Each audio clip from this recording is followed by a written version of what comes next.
Xbox Games Showcase Extended is here very shortly, 55 minutes. You will have to skip ahead if you're watching the past broadcast. You'll have to jump ahead in the VOD if you want to see it. We co-streamed this live on my stream. We do all kinds of gaming coverage. This morning we covered Sonic Frontiers new gameplay. We took a look at the Sony PS Plus complete new walkthrough, all the new things you can get and do. We checked out the trials. We checked out the streaming. We checked all those things out.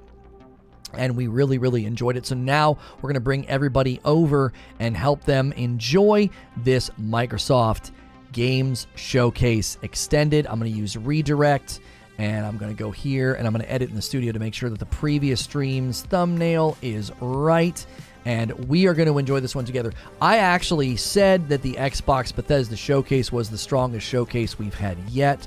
I thought they did an excellent job. I thought they had some big wins for the platform. I thought they did very, very good.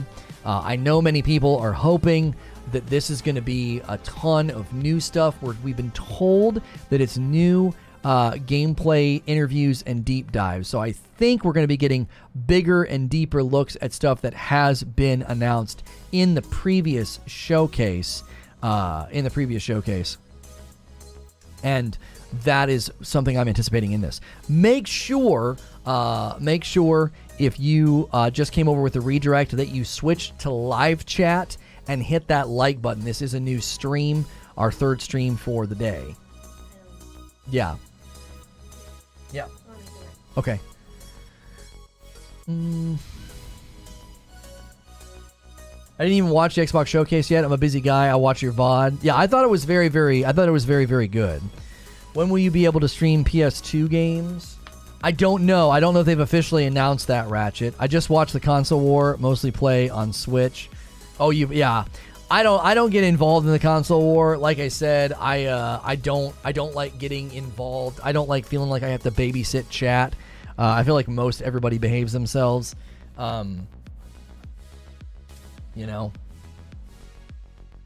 Let's go. I wonder what they're going to show today. I hope it's not just a repeat of the other day. I don't think it's going to be a repeat because they did say they've got deep dives, new games, new gameplay to show and interviews as well. So if I'm going to buy an Xbox, which one should I buy? I would definitely buy the X. I would avoid the Series S right now. It's selling like crazy, but I don't think you should buy the S.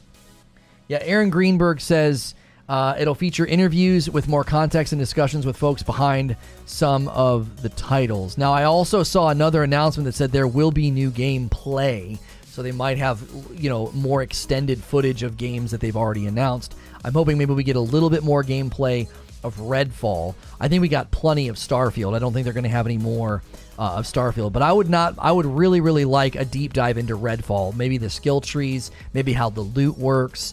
I don't know. Clearly says the 14th.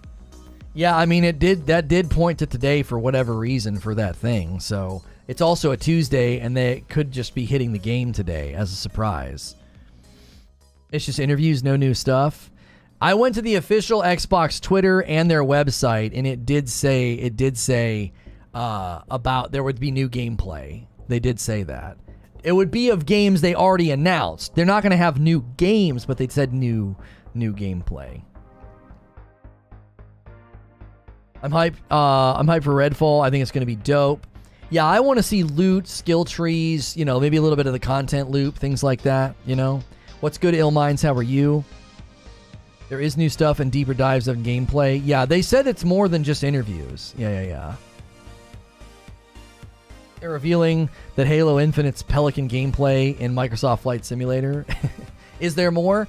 I don't know. It goes live in a little bit. Guys, come on in. A lot of people coming in either from the redirect or clicking brands new. If you searched and found this, be sure to hit subscribe and the bell button so you can... hang on. Boring. Screw off. And just so you get the ping. And then I'll remove the comment. Okay.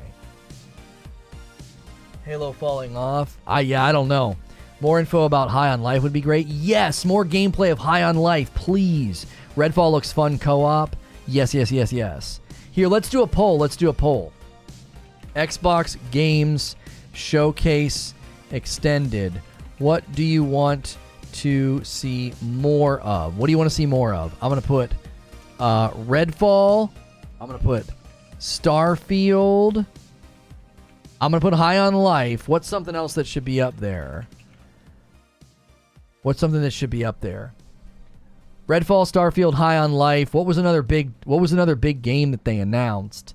Hellblade 2? No, that would have been included in the initial showcase. That would have been included in the original.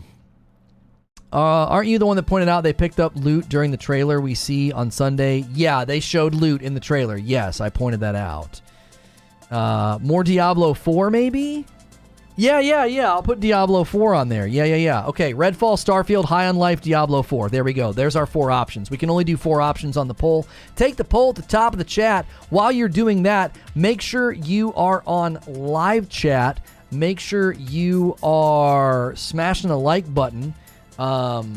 Xbox Games Showcase Extended. Let me send out a tweet as well. Let's send out a tweet.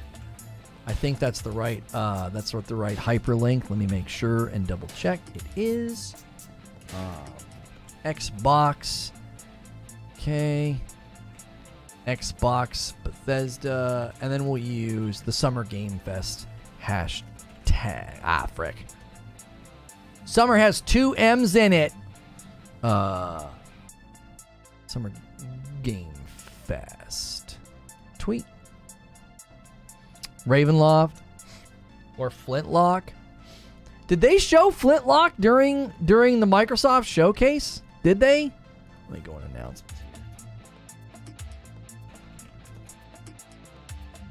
Okay, we'll hit the announcements room. Okay. Really hope the rumors aren't true about Diablo 4 getting a live marketplace. It's going to have a store, but I don't know if they're going to do an actual marketplace. I don't know about that. What's today's show for? Deeper dives, more gameplay, interviews. Nothing new. There will not be any new games, but there'll be new gameplay, interviews, and deep dives.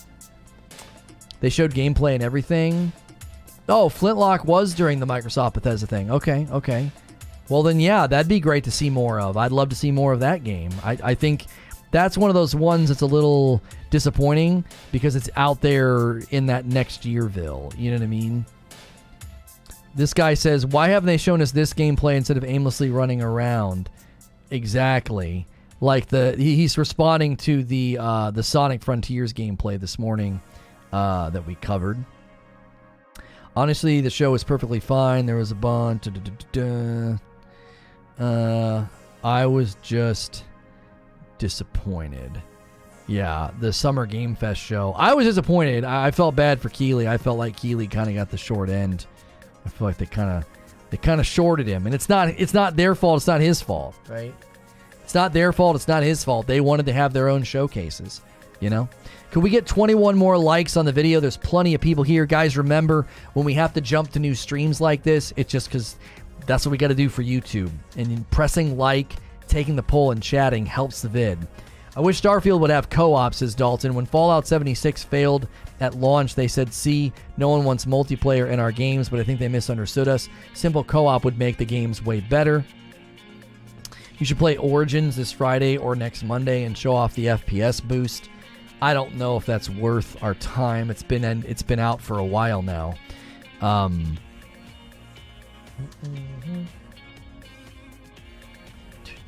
I thought the Xbox showcase was great. With the Starfield Redfall delay, they needed to focus on the near term that is coming and why Game Pass is good value. I really liked what I saw. Summer Games Fest show was a bust for me, honestly. Not much he could do, but it was bleak. Valhalla's getting its own roguelite mode. It is? Did they announce that during the AC celebration, Cliffo? That would be something I would take a look at. Xbox Showcase was mostly filler. Redfall, Starfield were the only decent games. Yeah, huge disagree. I thought they did a great job. It was not mostly filler. I will say that they didn't make it super clear, but a lot of the games were not day one Game Pass, and a lot of people thought they were day one Game Pass. I did feel like they pushed that one slide so much that it confused people. 4 more likes for the first 100 likes, guys. Keep smashing that like button. If you've never been here before, click subscribe. We do live event coverage as well as discussions. Usually I am in this scene, but obviously for now we're promoting the fact that we'll be watching the official show shortly here in 45 minutes. Yeah, the Joker 2 being a musical, I feel like that's got to be a meme. I'm like, what? Why would you do that? I mean, is it going to be a musical in the way that Walk the Line had music in it? Like, I don't know. Like, Walk the Line was about an actual musician, though. In ACV, Assassin's Creed Valhalla, you go through the underworld. It's a free roguelike mode, loot and everything. Interesting. Joker 2 musical, it's Morbin time, right? The Xbox Showcase was really good, but yes, some confusion over day one Game Pass games. Are you going to be playing Shredder's Revenge in 2 days at launch on Steam? We might actually play that day one. I don't know. Only a few games weren't Game Pass, and that was Diablo and Overwatch. Everything else was. It wasn't that I'm not talking about that, Mo. I'm not talking about that. I'm saying they used the Xbox Game Pass slide so much that it confused people. They thought every single game was day one Game Pass. A lot of them weren't day one Game Pass. Some of them are games that they're already out. Wo Long, Diablo 4, and High on Life are the games I want to see more of. Yeah, right now Starfield is winning the poll. I figured that it would. Diablo's in second place though, so that's not surprising. I don't know if we'll get more Diablo today though. I don't know if Blizzard would allow for that. They are allowing a lot of that Necromancer gameplay, so we may see some Necromancer gameplay today. Maybe an interview, maybe some breakdown of the skills or something. They've actually put a lot on their blog, so I could see them doing some more gameplay showcase to just walk through things they've already put in their blog, you know? I feel High on Life people really liked. Wolong also looks great from Ninja Team. I wanted some gameplay from Wolong, though. Like, it's too hard to make. It's too hard to understand what it is. You know what I mean? Game Pass doesn't make it exclusive. If you're claiming games like Plague Tale Requiem, that's dishonest. Nobody said exclusive. Nobody said the word exclusive. You were the first one to say that. They clearly announced what was on Game Pass and what wasn't. Okay, I'm gonna say it one more time because some of you guys are struggling to catch what I'm saying.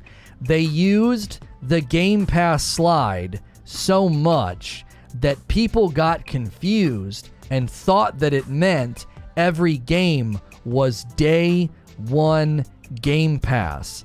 Do you understand the difference between a game hitting Game Pass and a game being day one Game Pass? I had guys in my comments that were confused about that, okay? I've made that statement painfully clear what I am pointing out.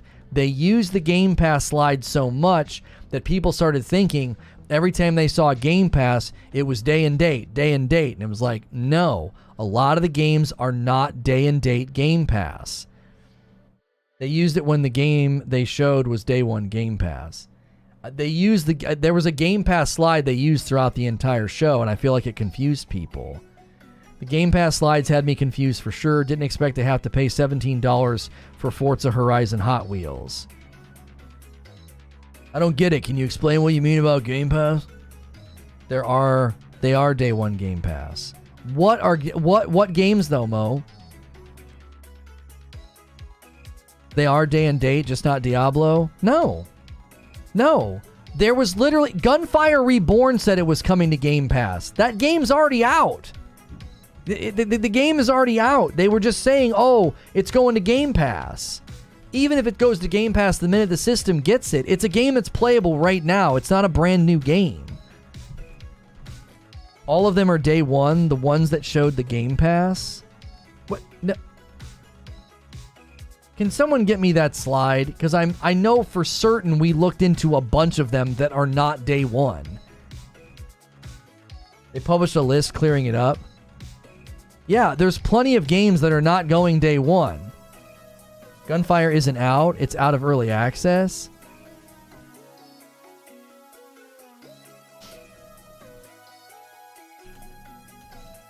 Gunfire Reborn release. Gunfire Reborn released May 22nd of 2020 on Android, Xbox One, PlayStation 4. So, I don't know what you're talking about. Gunfire Reborn has been out for a while on all platforms, according to this. Unless, was it Gunfire Reborn 2?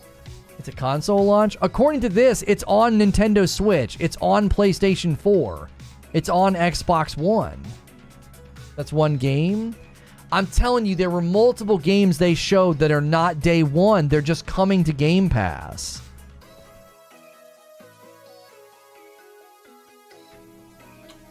Yeah. Wasn't there a blog or a tweet that clarified some of this?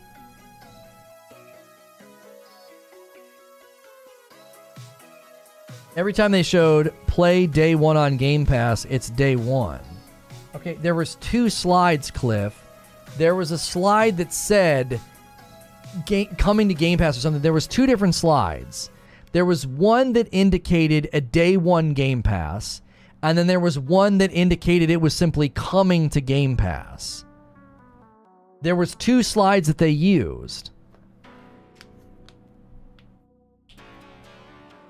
I'm confident about that. This is the only screenshot of it.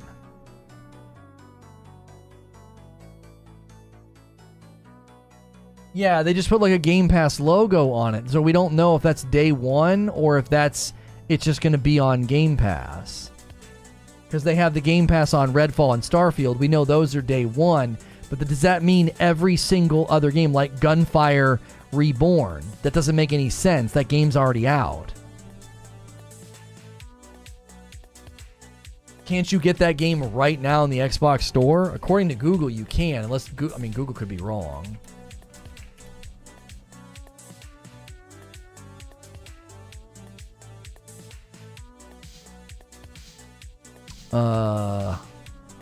Frick.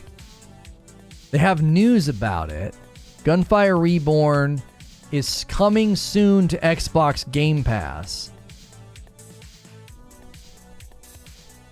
So is it already downloadable on the platform? There was clearly a production issue. They ran the wrong graphic during transitions because if we believe that graphic every time they showed would be a day one Game Pass game and 10 to 12 games are already out. So how can they be day one?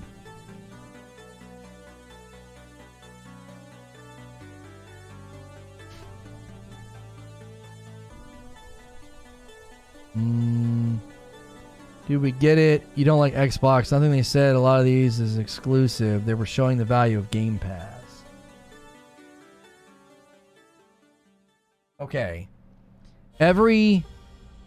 Okay, hang on. Every 2022 Xbox and Bethesda Showcase game coming to Game Pass day one. Okay?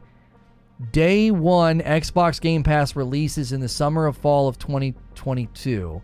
So, Plague Tale Requiem, we knew that. Do they have like a bullet list here? Hang on.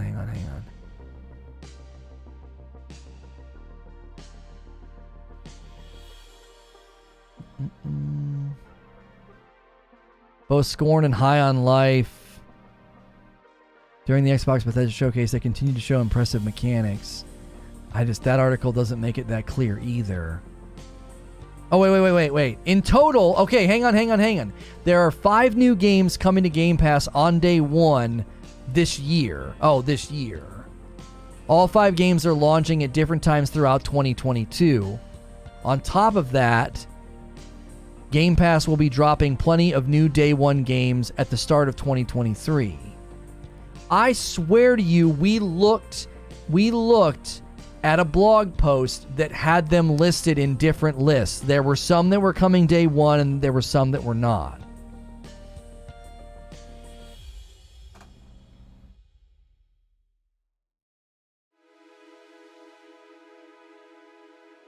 Okay, so Gunfire Reborn says not available. Okay, so Google was wrong.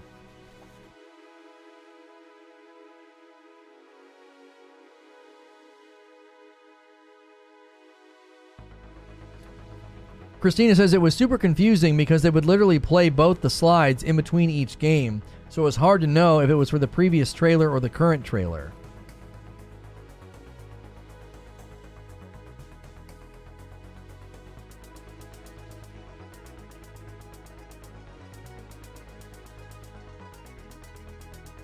"19 games," says Eugene, and 5 are day one.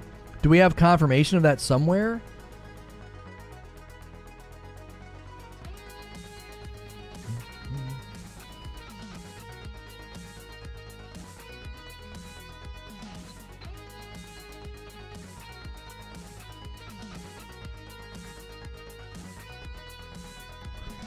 Yeah, but I mean, according to this, like more than half the games they showed are coming to Game Pass day one. Are these all meant to be day one? Even so the flight sim, okay, Party Animals, Slime Rancher,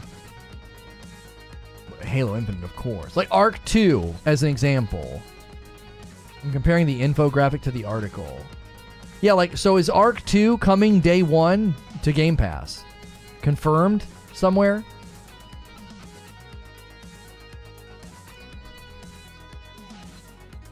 Yeah, this is kind of misleading because they have Valorant listed here, but Valorant's coming to Game Pass on mobile and PC, not even on the Xbox. Yes, it is. Arc is confirmed day one. Are there any... Okay, so an easier question. Are there any of these games on this slide that are not coming day one? That's the thing that's confusing me. I swear to you, somebody put a list in the Discord I looked at and I was like, oh, not everything's day one.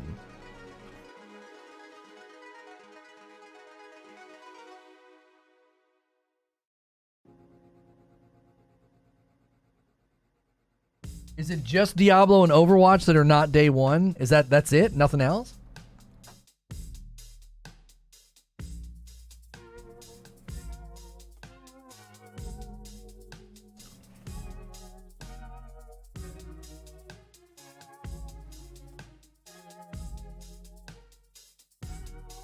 It's convoluted. That's what I'm saying.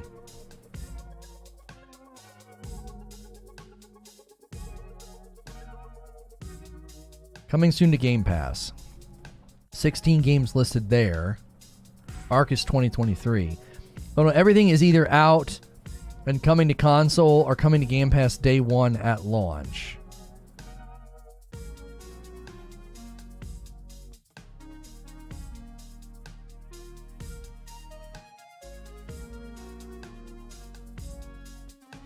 Okay, so here's what Eugene is saying.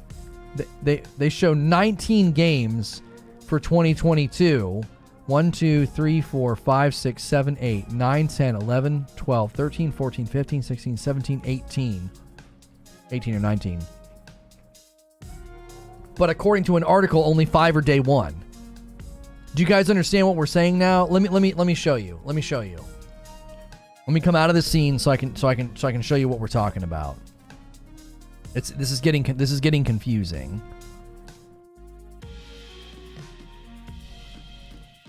So, this is why I said it's confusing. All right? So over there, you can see those are all the games for 2022. Let me zoom out one tick. No, that works. You can see Callisto Protocol. Okay? Now, if you count the number of Game Pass games, there's 1, 2, 3 across the top. Then there's 5 here, so 8, 9, 10, 11, 12, 13, 14, 15, 16, 17, 18. Now the article from, who was that, Game Rant? Screen Rant says 5 of these are coming day one. I don't see anything here that wouldn't be coming day one though, so I think the article is incorrect.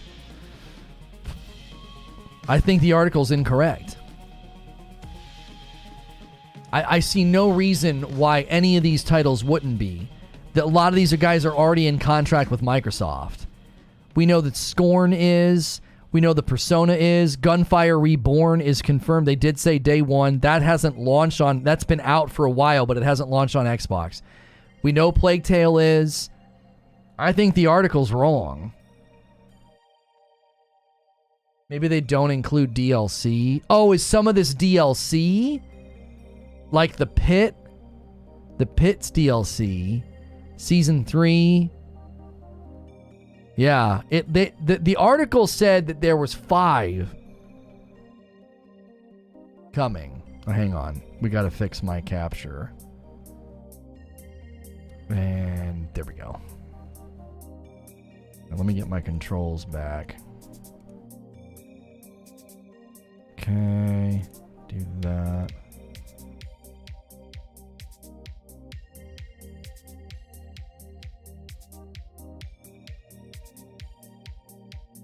Are we live? Okay, we're going to get behind the scenes on Grounded. That's what they're going to open the show with.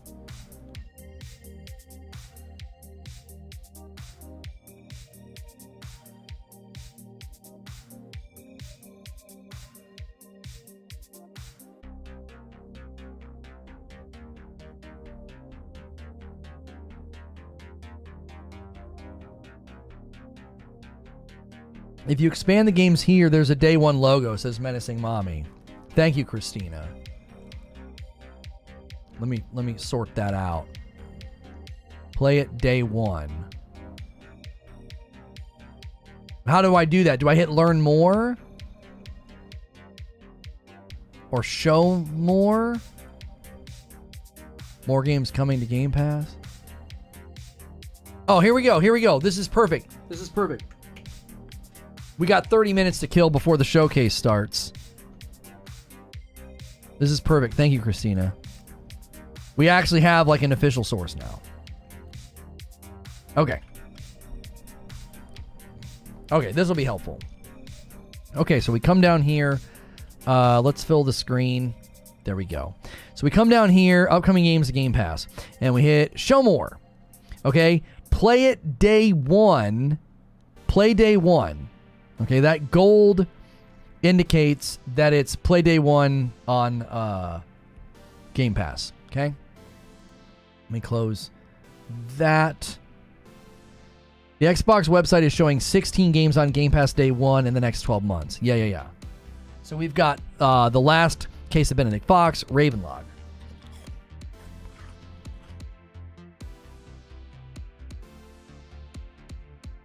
Interestingly enough, see, this is where it gets confusing. Okay, this is where it gets confusing, okay?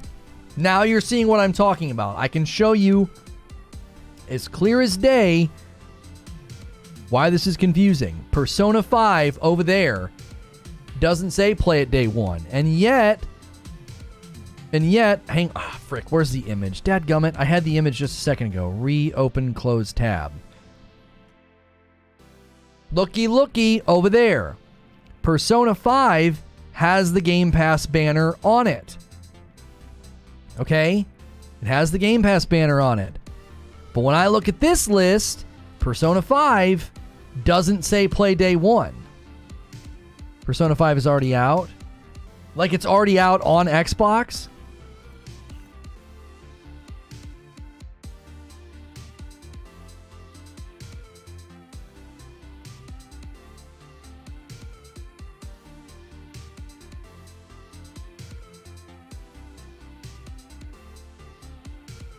And I don't understand, because Gunfire Reborn's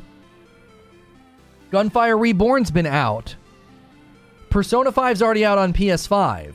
Gunfire Reborn's already out, and you guys kept telling me that was day one. Persona 5's already been out, so it doesn't have day one. Gunfire's already been out, but it doesn't get the day one thing? Silksong, day one. That's good. That's good. Erebin, Shadow Legacy, Cocoon, Wolong, Plague Tale, Hollow Knight, Silksong, Lightyear, Frontier, Hello Neighbor 2, Scorn. Right here, you guys told me that Arc 2 was day one, and it's not.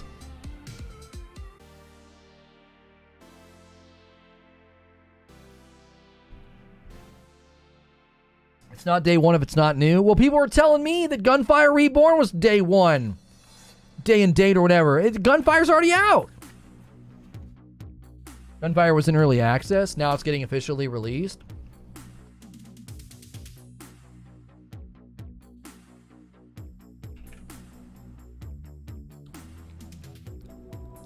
False. Gunfire Reborn launched on November the 17th, 2021 on Steam. That's false. Gunfire Reborn Switch Store. So Gunfire Reborn was available on Steam November of last year. So that's false. So if Persona 5's already been out, and then it finally comes to Xbox and you get it day one, but they're not marking it day one. You're like, oh, well, they're not marking it day one because Persona 5's already been out. Then why were you guys telling me that Gunfire Reborn was day one when Gunfire Reborn's already been out? Don't you see? Even you guys aren't being consistent. It's confusing. In early access? It's not in early access. I was just on the Steam page. That is false. Gunfire Reborn is not in early access. You can buy it right now for $20. It is not tagged as early access in Steam. Believe me, I download and play early access games all the time. That is not true. It is not in early access. That's what I'm saying. It's confusing. You guys are even being confusing in your defense of it. It's releasing full now.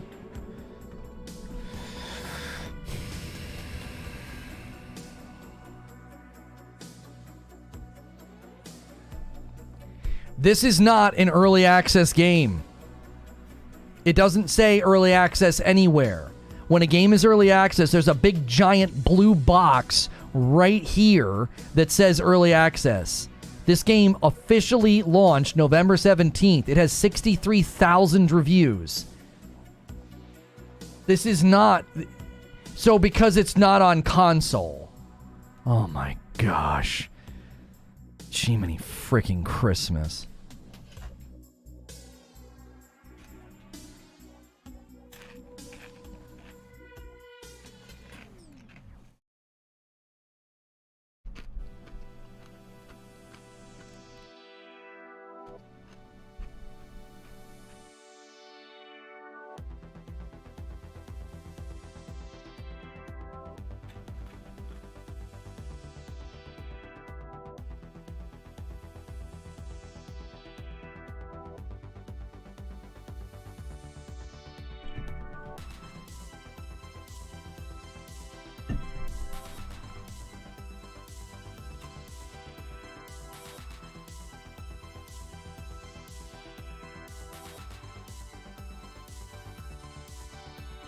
Blame advertising?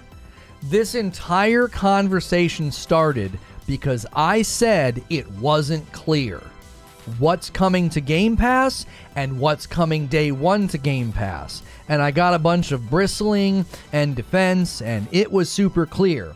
No, it's not. No, it's not. Because the slide they showed during the presentation had Persona 5 listed as coming to Game Pass. And you said, if they said it's coming to Game Pass, it's coming day one. And then, on the official Xbox website, Persona 5 doesn't say day one. Oh, it's because it's already out on the PlayStation 5. Well, what about Gunfire Reborn? Well, Gunfire Reborn launched in early access on PC, so that doesn't count as already released, even though it's a full release and it's not early access on Steam. You're like, none of this makes any sense. We're jumping through all these weird friggin' hoops to be like, oh, what's a day one Game Pass title? That's what I'm saying to you. There's no clear qualifiers. That was the entire reason I said what I said 35 minutes ago. It was confusing when we were watching the broadcast. So don't understand the confusion? How do you not understand the confusion? Something's marked as day one because it launched on PC. and is now coming to Xbox. But Persona 5 is not marked as day one because it launched on PS5 and now it's coming to Game Pass and it's coming to Xbox. So if it launched on PC and it comes to the platform, it's day one. But if it launched on Sony and then it launches on Microsoft, it's not day one. That doesn't even make any sense. It's finally coming to Xbox. And day one is supposed to be day and date, original launch date. Exactly. And you guys were like, oh, it's because it's finally coming to Xbox. But when we point out the disparity, you're like, I don't understand the confusion. What do you mean you don't understand the confusion? You're claiming that a day one Game Pass game is a game that comes its first day to Xbox. But that doesn't count for, it counts for Gunfire, but it doesn't count for Persona 5.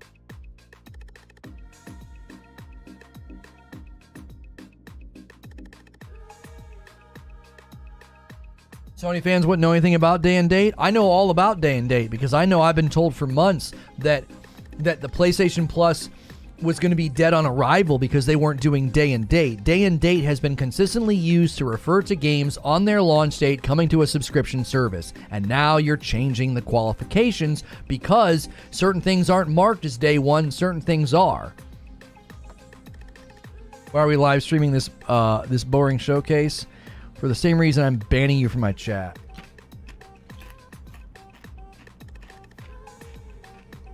Find somewhere else to be a douche, Jason.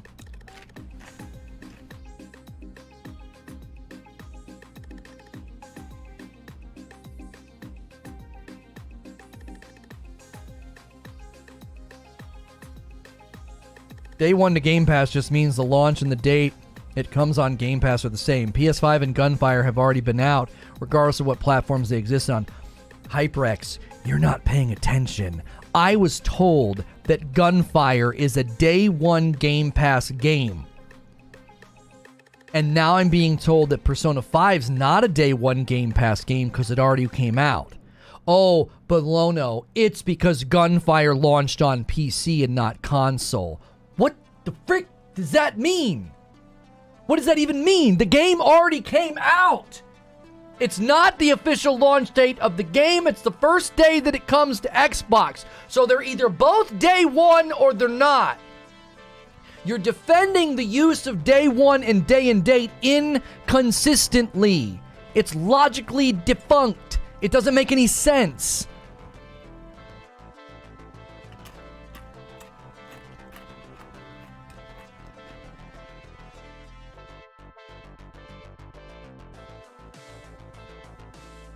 It's confusing, and you guys defended it with confusing logic, and you're still using confusing logic. It doesn't make any sense. I have no problem with them saying, let's be clear about something. I'm not going after Microsoft, by the way. This entire debate started because I said the showcase was confusing because they kept saying, play it on Game Pass, coming to Game Pass, coming to Game Pass, coming to Game Pass. And everybody thought that meant day and date, day one, day and date, day one. We just looked at a list of games coming to Game Pass that are all not coming day one. So that adds ground to what I was saying. That they're not all coming day one. Now I'm being told, well, if it already launched, then it doesn't count. Oh, okay. Well, unless it already launched on PC. If it already launched on PC, that doesn't count as an official release. So that's a day one, day and date game. What? Why? It doesn't make any sense. So Gunfire Reborn's day and date, day one, but Persona 5 isn't. Why? Oh, because we say so.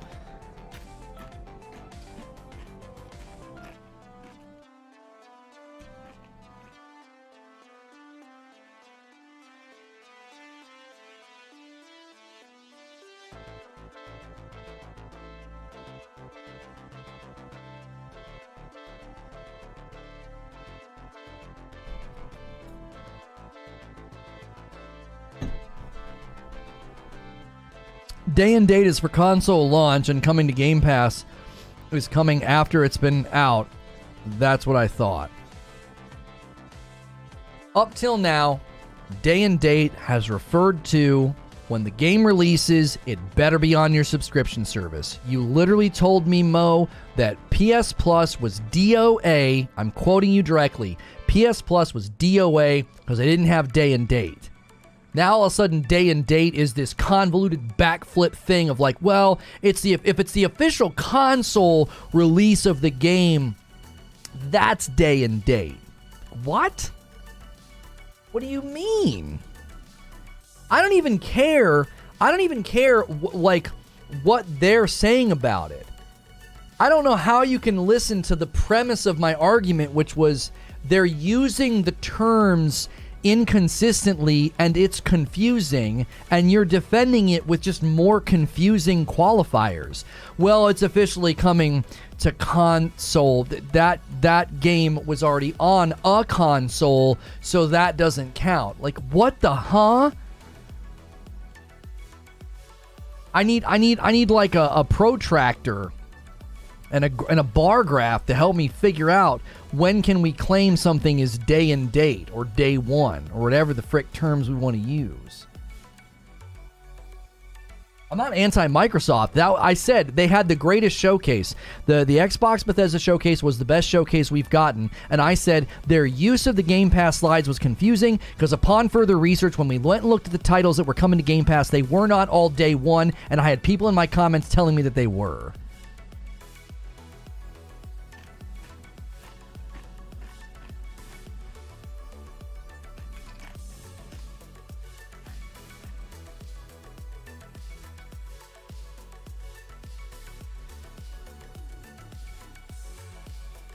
PC isn't a console to me. Since when does that matter, Mo? Isn't Microsoft blurring the line between PC and console? Isn't Microsoft touting the fact that their ecosystem is everywhere? So why are you qualifying that way? You're not even doing what Microsoft does. Microsoft doesn't even consider those to be separate anyway. They don't. They don't even consider those platforms to be separate anymore. The Microsoft ecosystem is on mobile, it's on PC, and it's on console. So that delineation makes no sense. It makes no sense. The game released on PC, that's a game release. It's out. It's playable. The game released on PS5, it's out. It's playable. It's a release game. Microsoft's entire push is to blur the line between console and PC. Their ecosystem's everywhere. And now you're going to act like, well, yeah, but if it launched on PC, that doesn't count. That's not that means it's day one when it comes to Game Pass. But Persona 5 already launched on PS5. That's different because of the plastic that's playing it, and therefore that means it's not day one when it comes to Game Pass.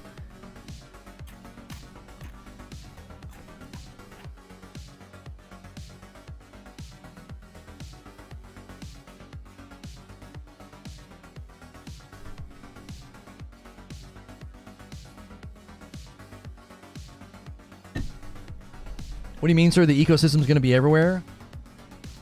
Yeah, but you Xbox guys, just what Creature's saying. Didn't I argue with you Xbox guys just the other day about how Microsoft is basically PC? So Sony bringing games to PC, we have to thank Microsoft for that. Just the other day, I had to deal with that insanity in my chat. That PC is basically Microsoft. So didn't Gunfire already release on a Microsoft platform? Head spinning off my dadgum shoulders. Talica upgraded to a Tier 2 membership. Thank you, Talica. You're right, they're starting to blur the lines, but it's not quite there yet.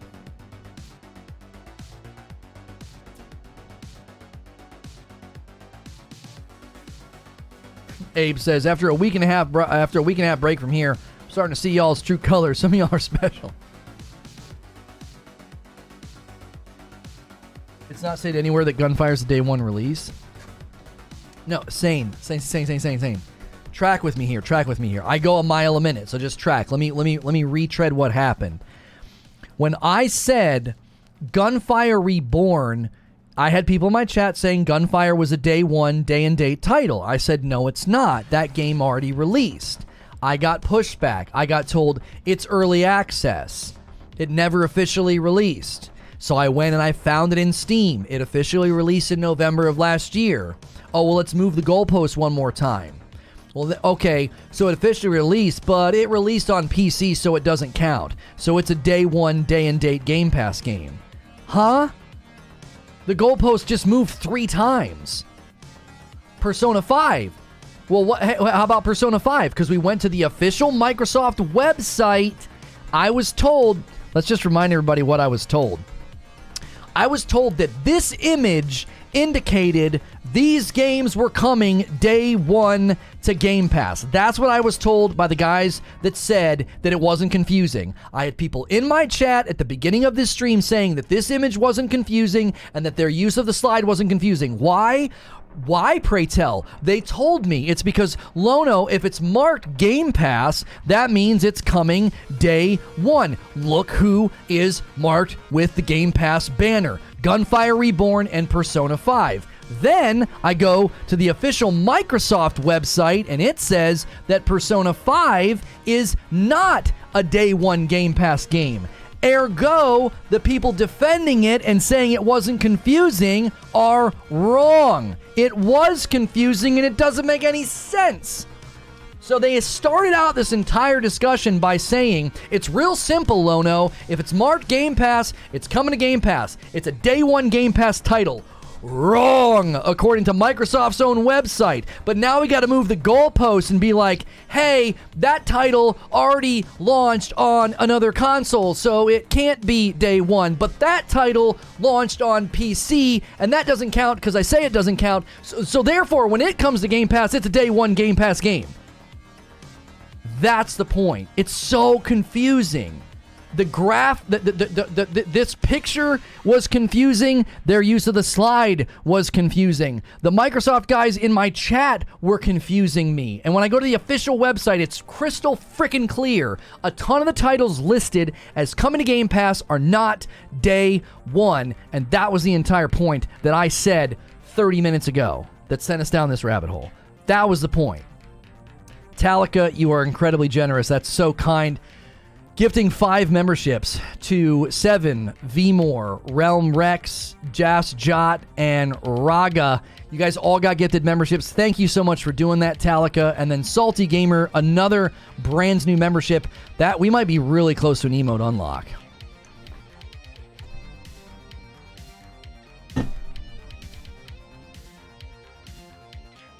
I'm not bashing Game Pass. I'm not trying to say that they're being dishonest or misleading.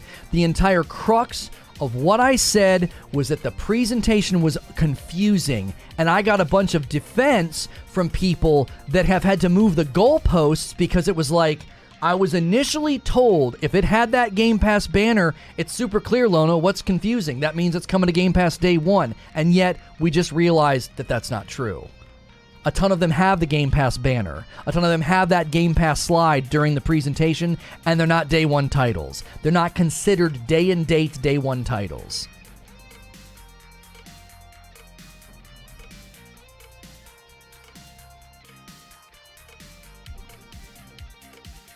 That's exactly what I was saying, Atwood.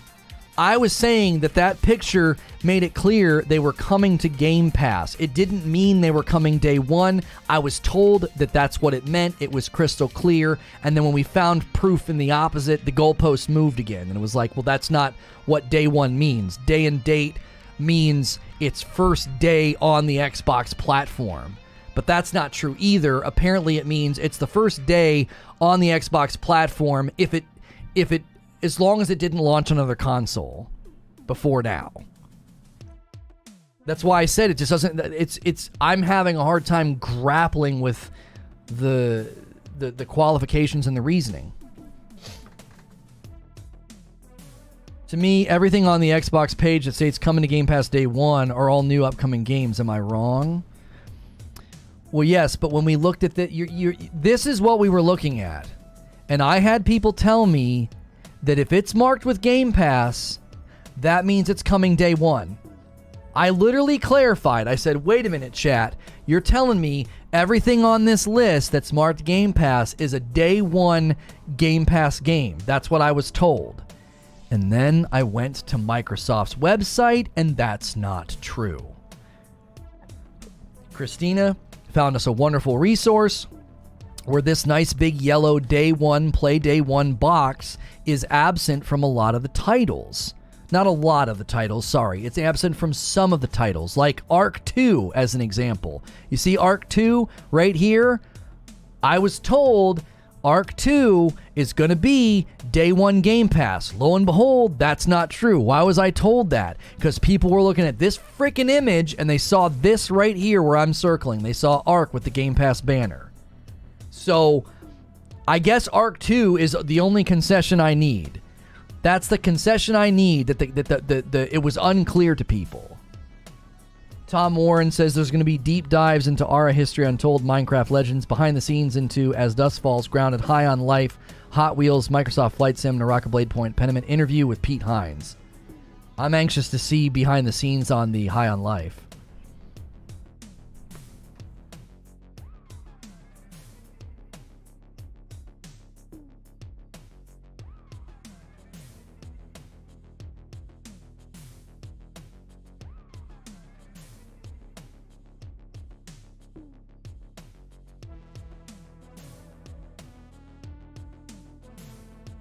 Does Arc 2 have a release date? I don't know. Who knows? Who knows? Maybe that's why it's not there. Maybe Arc 2 doesn't have that there because there's no release date yet, so they can't say play it day one because that contract's not signed. I don't know.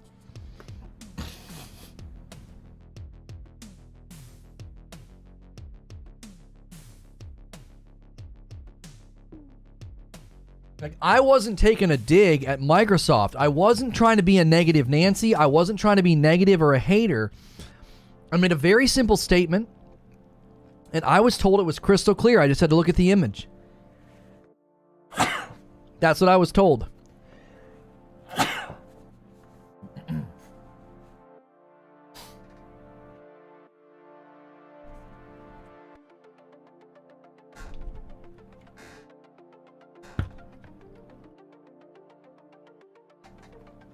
Wait until we're in.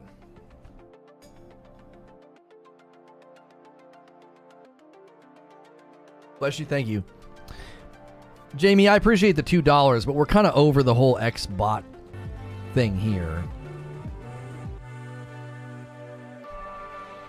There we go.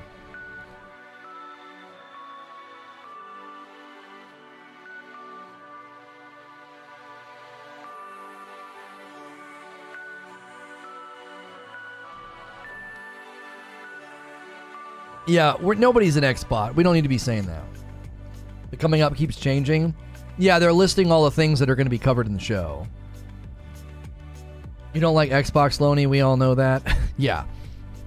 I say it's the best showcase of Summer Game Fest. I say it's the best showcase. I said it was a little confusing, and then we wasted 35 minutes in lack of clarity weirdness.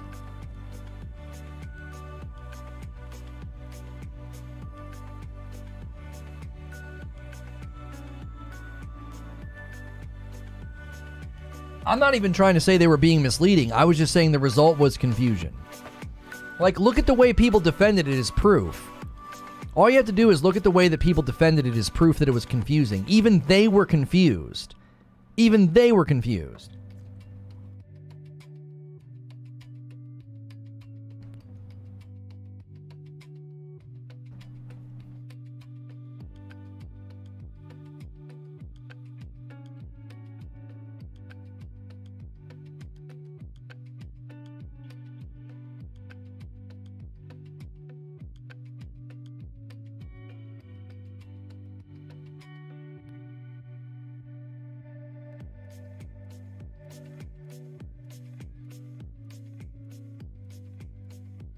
At least it made the time go by fast. Yeah, we definitely passed the time.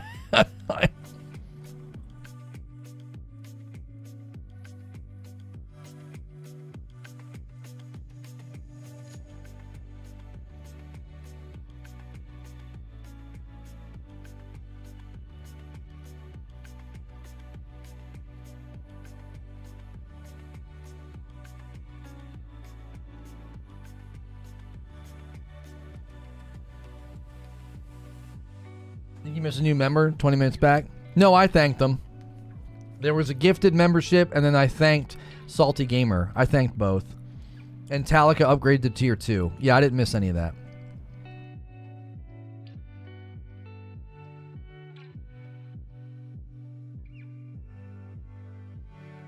Can members be timed out or banned? They can, yeah.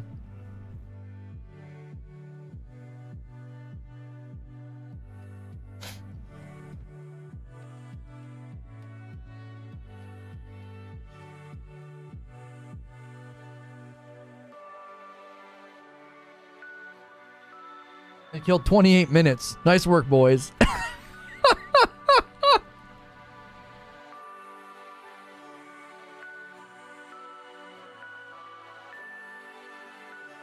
Are you going to radio today? I keep forgetting to grab stuff for radio. I was supposed to do it this morning, I didn't.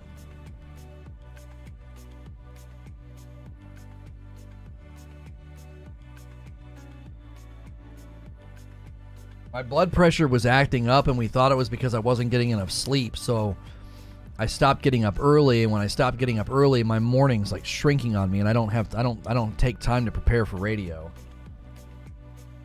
I think we're going to be really glad that we have that channel once we start playing games, because once we start playing games, we're going to want to have a place to like, hey, we did one topic and one game over on gaming, but a bunch of gaming news happened, so...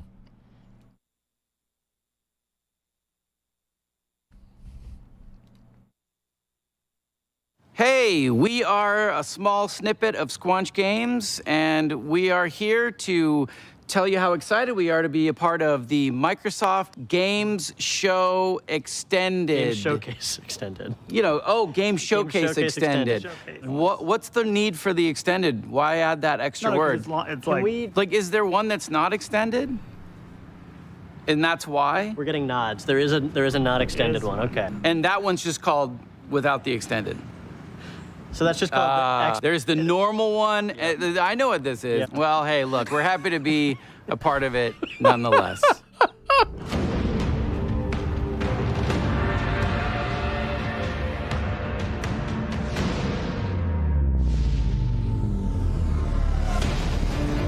They're starting out strong if they're starting with High on Life.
If anybody feels like becoming a member, we need 2 more members to hit 1,600. That'll be another emote unlock. We're right there. Welcome to Xbox Games Showcase Extended. I'm Aaron, this is Malik, and we have the honor of diving deeper into some of the most exciting and talked about announcements, as well as gameplay from the Xbox and Bethesda Games Showcase just 2 days ago. For the first time ever, the entire showcase was focused on games you can play over the next 12 months. That's right, Aaron. You saw world premiere gameplay from Redfall and Starfield, and today we've got Bethesda's own Pete Hines right here to tell us more. You'll hear from the renowned developers behind the brand new Xbox franchise, Our History Untold. Dive into Naraka Bladepoint with our partners at NetEase Games, and so much more. But first, we begin with a special look at how our fans got to celebrate the Xbox and Bethesda Games Showcase with a message from our very own Phil Spencer.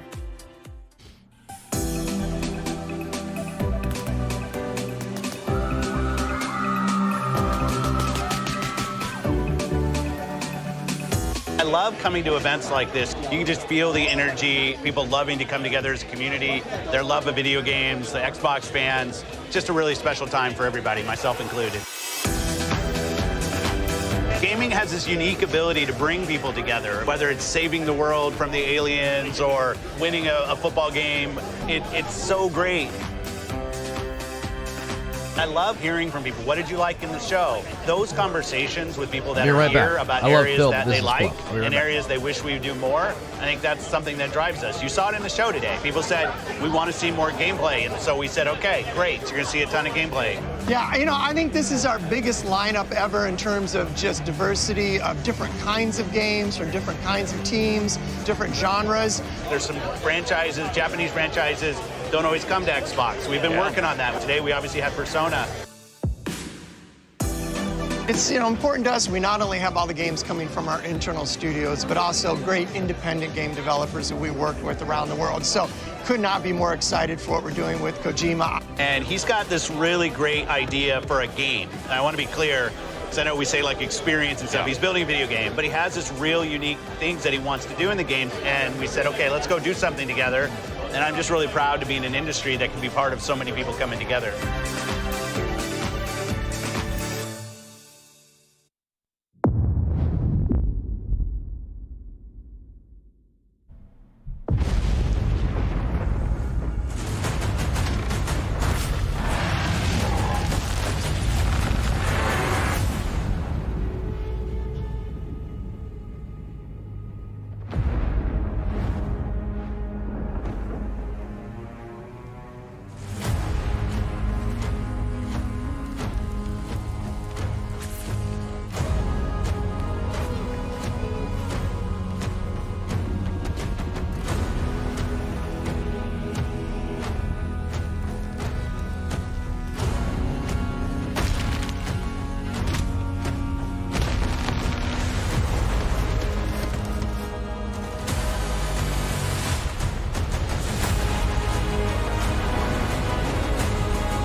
That's good for Valheim. They didn't show that. They didn't show that during the...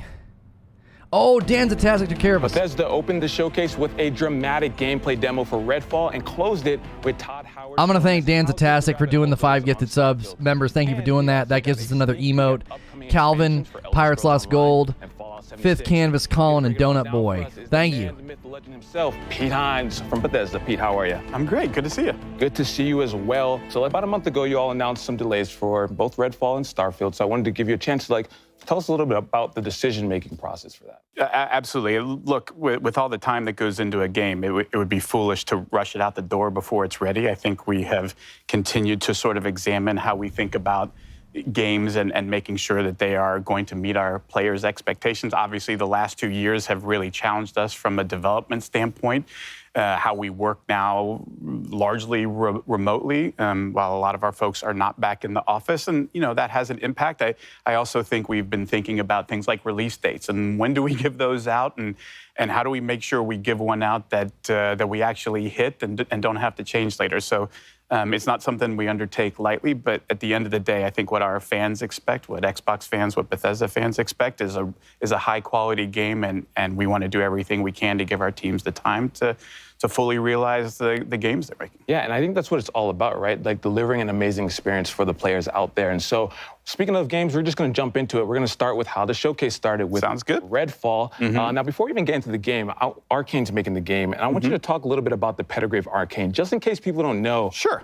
These folks over there, they're doing their thing. Arcane Studios is known for really amazing, immersive sims. They do any number of things. If you play games of theirs, Dishonored, Dishonored 2, Prey, there's a lot of common threads you'll find in them. They create really amazing, believable worlds. I think that's a big part of their game is when you're in Dunwall or you're up on a space station in Prey, that it feels believable. There's a reason why things are the way they are. They're also big believers in systems-based as opposed to scripted. So they really embrace player freedom and sort of giving players the tools to decide, you figure out how you want to complete this mission or get through this area. We're not going to tell you how. We're just going to give you tools and then give you the freedom to go and do. But, you know, there's great characters and interesting story. They bring a lot of different elements and then really let the player create the experience they want. And that's what it's all about. Gamers have taken many games and made it their own. And I think the fact that Arcane is making the game with that in mind is super important. Now,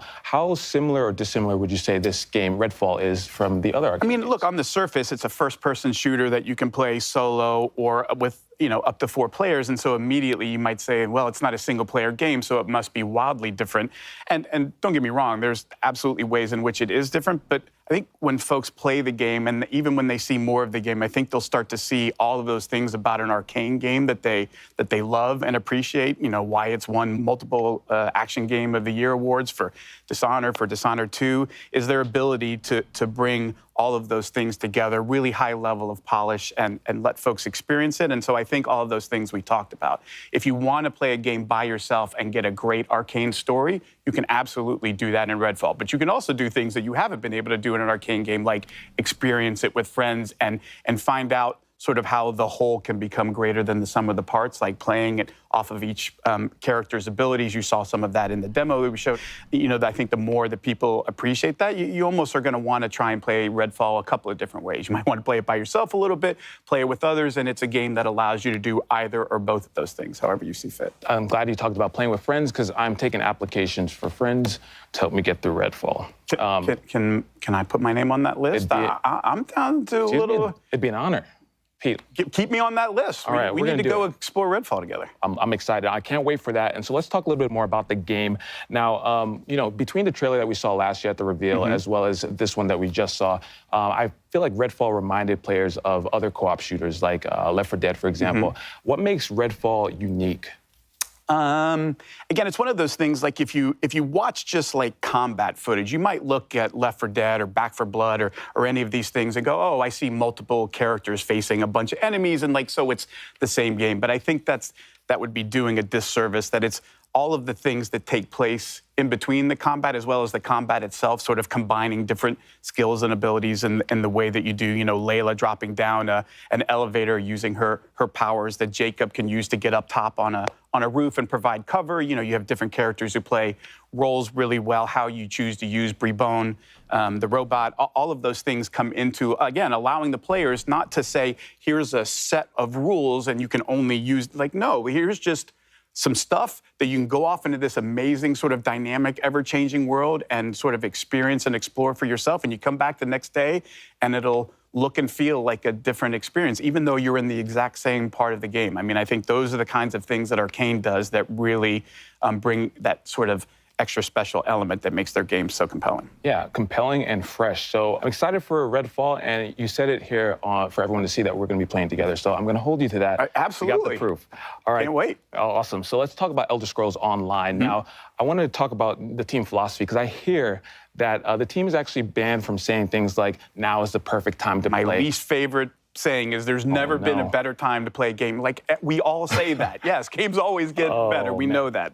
The thing that we love about where Elder Scrolls Online is going is their ability to continually refresh the experience for players, provide new experiences, like going to High Isle, a place they've never been in an Elder Scrolls game. It does a lot of things like story and intrigue. There's a lot of politics in High Isle, different factions and the conflict that's going on there. And again, a way that you can jump in and play by yourself and experience it by yourself, even though it's an MMO, but the real special sauce of Elder Scrolls Online is our amazing community. They're so welcoming. They're so helpful. You know, if you need a little bit of help, if you need a lot of help, they're there for you. They're there for you to help explain, to, you know, to make sure you have a fun experience. And honestly, like, that is such a huge part for an online game of creating an environment where anybody, no matter whether you just started playing or you've been playing for 8 years, can have a good experience no matter how you decide to engage with it. I love that you mentioned that. Community is such a, as you mentioned, is such a huge part of any online game. And so for players who may not have played Elder Scrolls, who are, like you said, looking to jump in,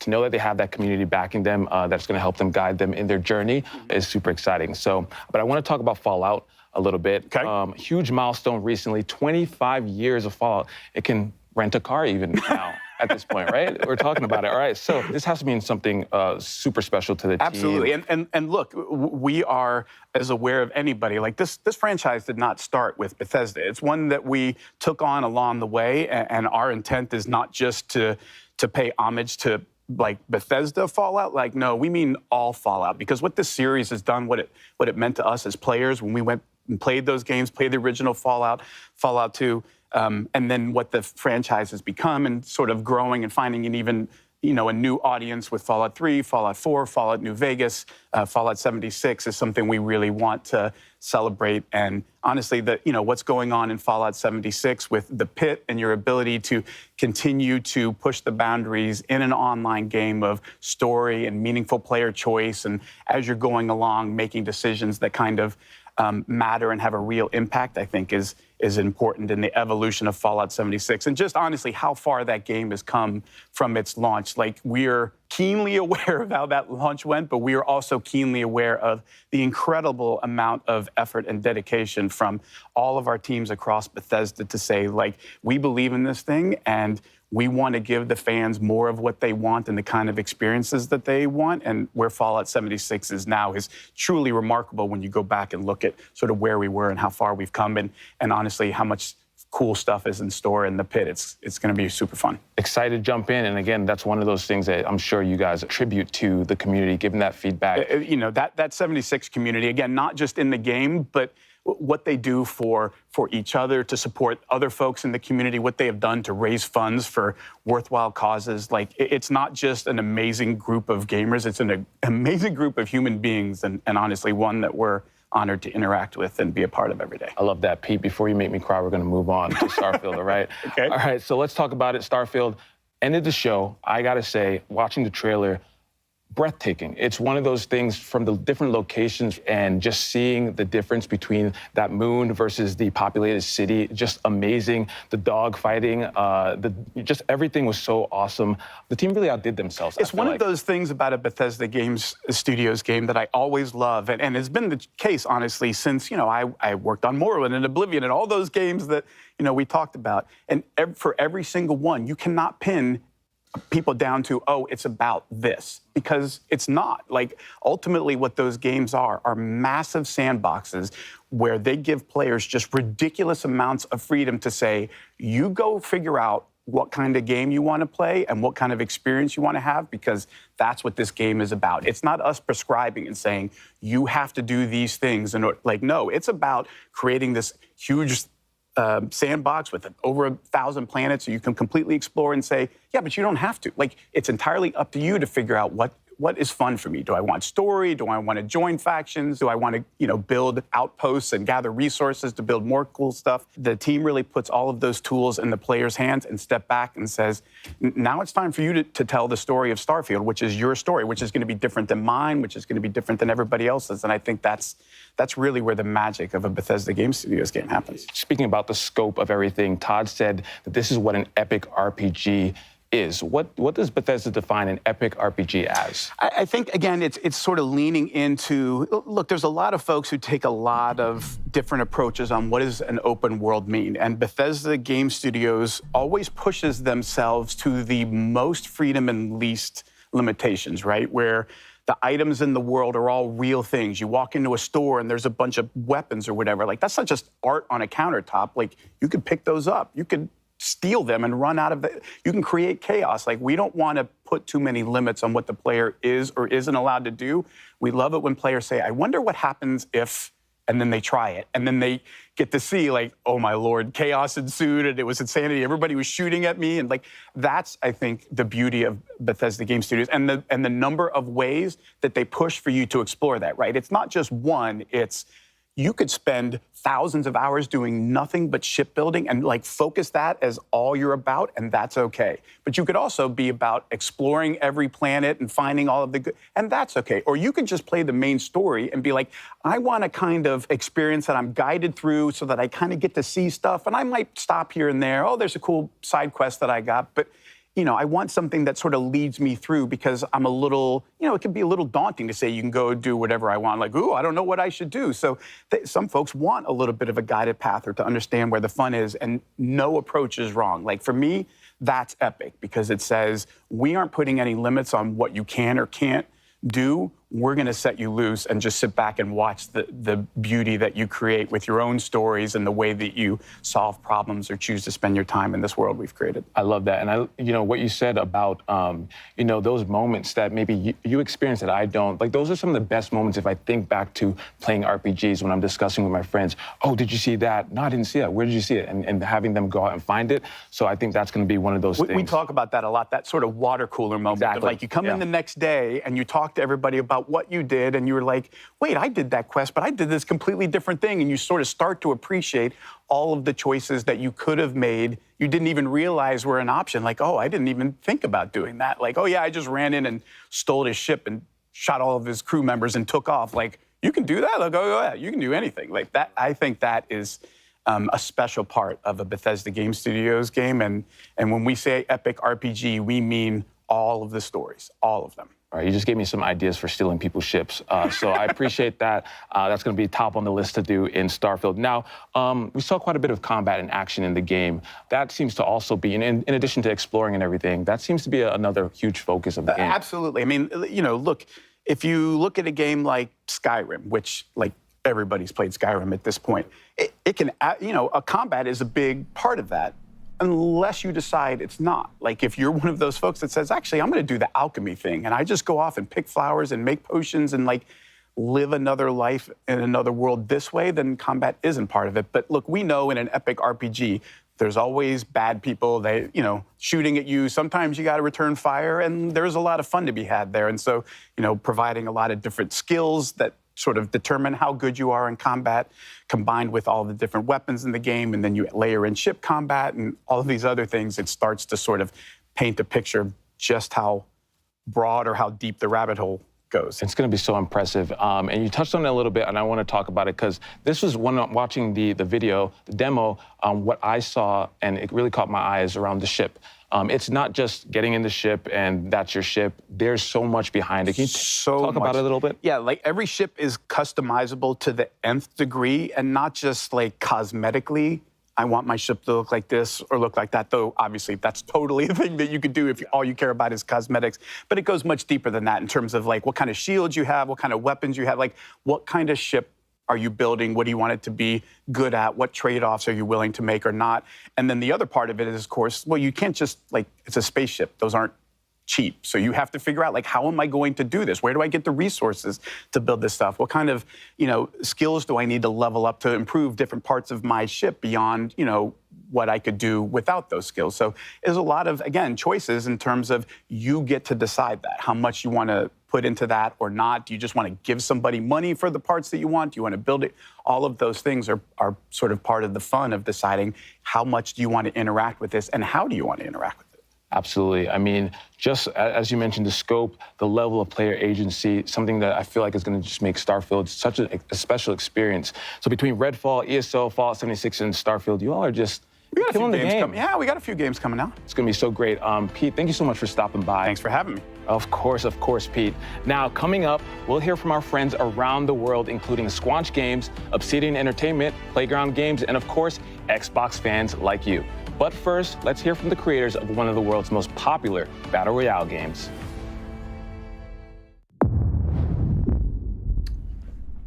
I'm excited about the Squanch games. I want to hear them talk.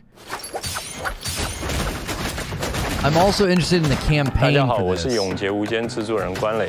We are glad to 首先 share 感谢 Naraka 微软的 Bladepoint, 24 a unique online multiplayer action game with players all around the globe. As a NetEase studio, 24 Entertainment is joining hands with Microsoft to bring Naraka Bladepoint to consoles for the first time.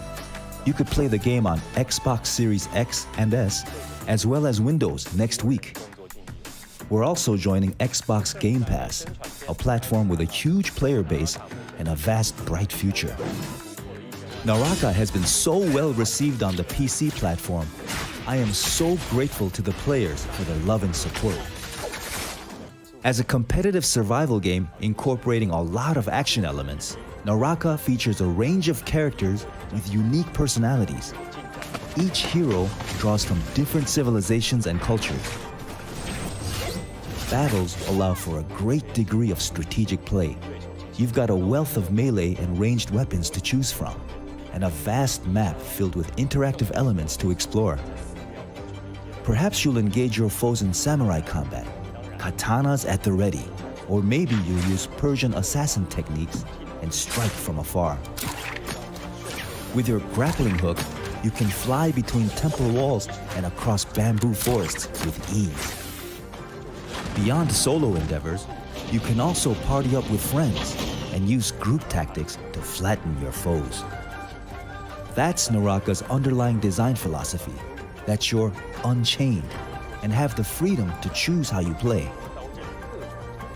Collect soul jades to change how you play, transform your katana strikes, and make your cannon a weapon of mass destruction.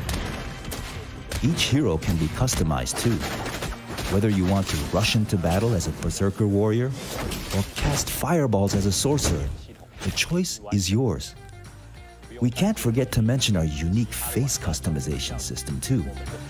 You'll never need to worry about running into a doppelganger on the battlefield, because you're able to edit your hero's features to your heart's content. You can even recreate your favorite faces. As we approach Naraka's first launch anniversary, we're introducing a brand new weapon, the Twin Blades, releasing together with the Xbox and Game Pass editions. Twin Blades strike with the speed of a raging tempest and sweeping blows. We've seen similar weapons in other games, but here in Naraka, it comes with a style all its own. Charging up strikes is usually a high-risk, high-reward move. With the Twin Blades, you can charge up while moving and keep your momentum as you unleash a flurry of combos on foes. Since its release, Naraka Bladepoint has launched its own faction clash game mode with Omni's Nightmare and the thrilling limited time mode Shadow Surge. There have been many casual modes to play as well, but our community has eagerly asked for a campaign mode. We're always listening to our player base, and we're happy to announce that the wait is over. Players will see the first chapter of our campaign mode. Form teams of 3 to take on new enemy types and massive bosses. I'm listening. Disarming a boss won't be as easy as disarming another player though. PvP and campaign mode are two entirely different games. Further campaign chapters are also in the works, so we're eager to hear any feedback you have for us. We are also working on an Xbox One version and hope to see more players join Naraka later this year. Naraka is launching on Xbox Series X and S and Windows Store on June 23rd, and it's included with Game Pass at launch day. Now's your chance to dive into the world of Naraka Bladepoint. 快来体验我生无拘吧！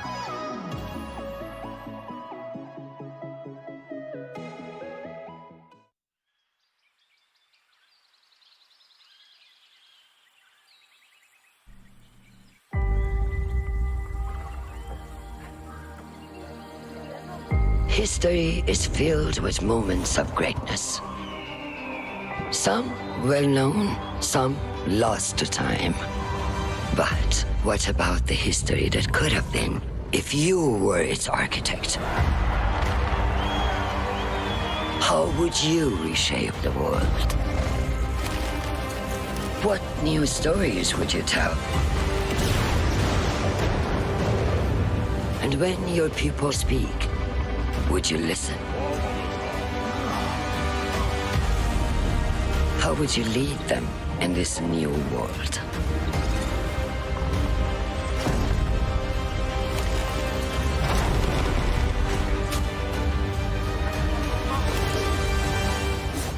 History is filled with moments of greatness, but these will be yours.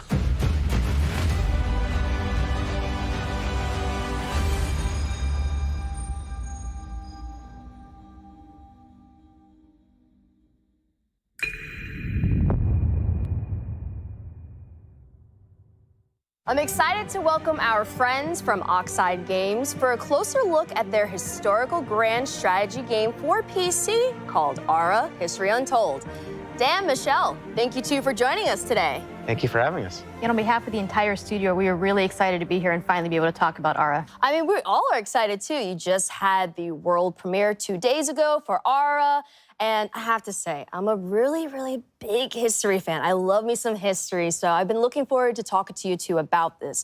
Now, we all know this is not your first strategy game, but the vision behind Ara is so ambitious. So tell us more about it. And also for those who are new to Oxide Games, we would love to hear more about the studio as well. So Oxide Games was founded 9.5 years ago in my basement, actually, from the development leads of Civilization V. And our goal is to push strategy games to the next level. And what's really great about working on a new IP is that you don't have kind of these previous expectations that a sequel would have. And so the sky really was the limit, and we got to really take the genre to a new space. And we really hope that not only will fans of strategy games like this, but people who've never played a strategy game before will find something they love as well. You're absolutely taking it to the next level. I think I saw like a drone was in like the 18th century or something like that. It's very, very fascinating. And I think that like, if you're someone who really enjoys history, it's bringing like all of the worlds together, all the periods of time together. And that's a grand vision in itself. So how does the vision of Ara impact the player experience within the game? So one of the kind of big things we wanted to do with Ara was really explore how to make the game less about finding that optimal strategy, that optimal path, and really bring in ways to make it more meaningful to the player, make it unique to themselves.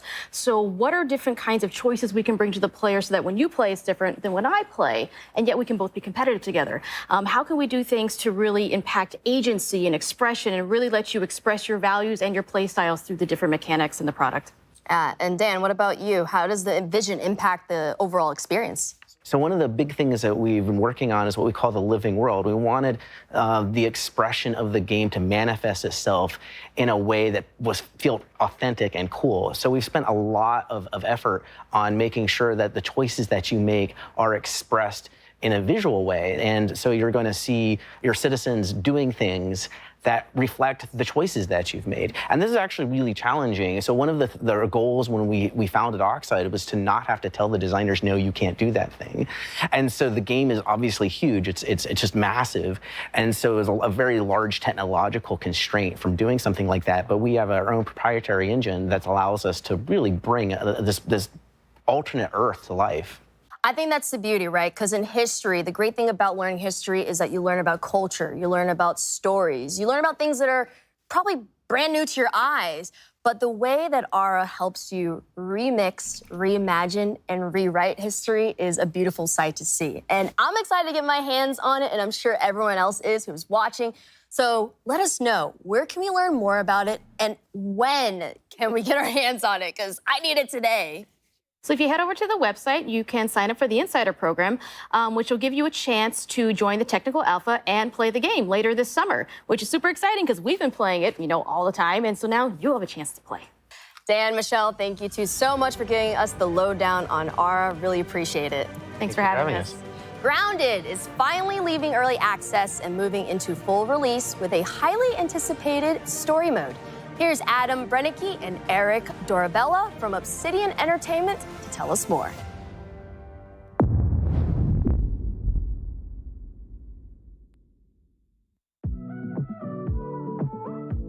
What can players expect from the 1.0 launch of Grounded? The big one, of course, is going to be a complete game, and that means story, right?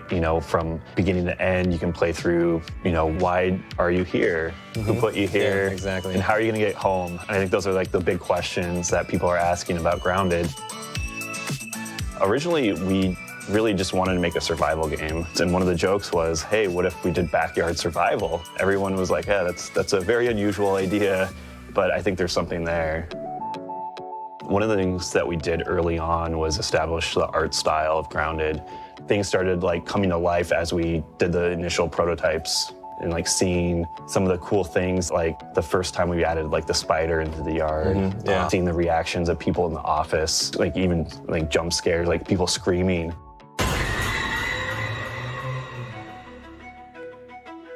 The team is very small. It's the smallest team I've ever worked on at Obsidian. I wanted everyone to be able to participate on the design side of things. So I said everyone is a designer on the team. And I think that extends into our community and how we're building the game in game preview and early access. That's probably one of the big successes of the game is how close we work with the community and take all their feedback and suggestions. I think it's super rad. For a game developer too, that is a huge, huge thing just to get people's feedback constantly of what they're liking, what they're not liking. And all those adjustments just make a much, much better game at the end of the day. We're at that point now that the yard's getting finished, and now we can play through the story. There's a lot of surprises. There's a lot of things that I think players aren't going to expect. And I think I know what you're talking about. I cannot wait to see players' reactions. I know a lot of players are just waiting for the story to be finished to finally jump into the game. People who played the game previously are also like holding out for more content. I think it's just going to pull a lot of people back in and gain a lot of new players. So Adam, we have the Broodmother from last year. It was like our first big boss. And then we came out with a bunch of mini bosses like Termite King and the Assistant Manager. But in this trailer, we're showing players the Mantis. What can they expect from this? So we're super excited to finally show off the Mantis. I know that's been a big ask from players that they want to see a praying mantis in the game. They've been asking for this for a long time. Do we have anything else that the players can get excited about? You know, the mantis is just a little tease of one of the new boss fights, but there's more to come, right? Like potentially many boss fights that we have planned for the full release of Grounded. There's a lot more secrets and other things to uncover. When we reached 5 million players, that was already super crazy. And then we hit the next milestone of 10 million players still being Xbox. Doubling it, right? Yeah, in Xbox Game Preview Early Access. That just goes to show that we have a fantastic game. Everyone's just so surprised at like how much Grounded has grown. I just hope that players and the community understand how important they are and impactful on this game with us. You know, we're so thankful for everyone's support along the way. It's been an amazing journey, and we're finally almost at the finish line, right? Yeah. And I think we wouldn't be here without our amazing community and all of the fan support. I agree. Best community ever. Yeah.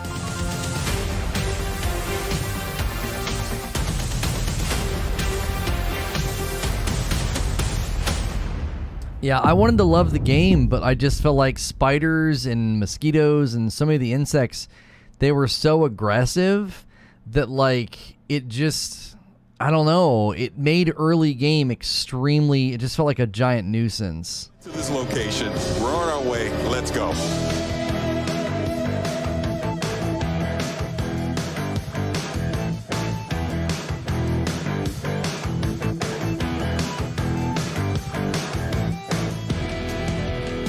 Jorg! Hey, Paris, good to see you. Good to see you. Thanks for coming to DC, man. No, thank you. What am I doing here? Later. Let's get in. We don't have much time. Oh, okay. All right, Paris, right across the Potomac. That's where our contact is. Are we headed towards Arlington? It's still secret. I'm sorry. Jorg, what is this place? Oh, you'll see. Let's go.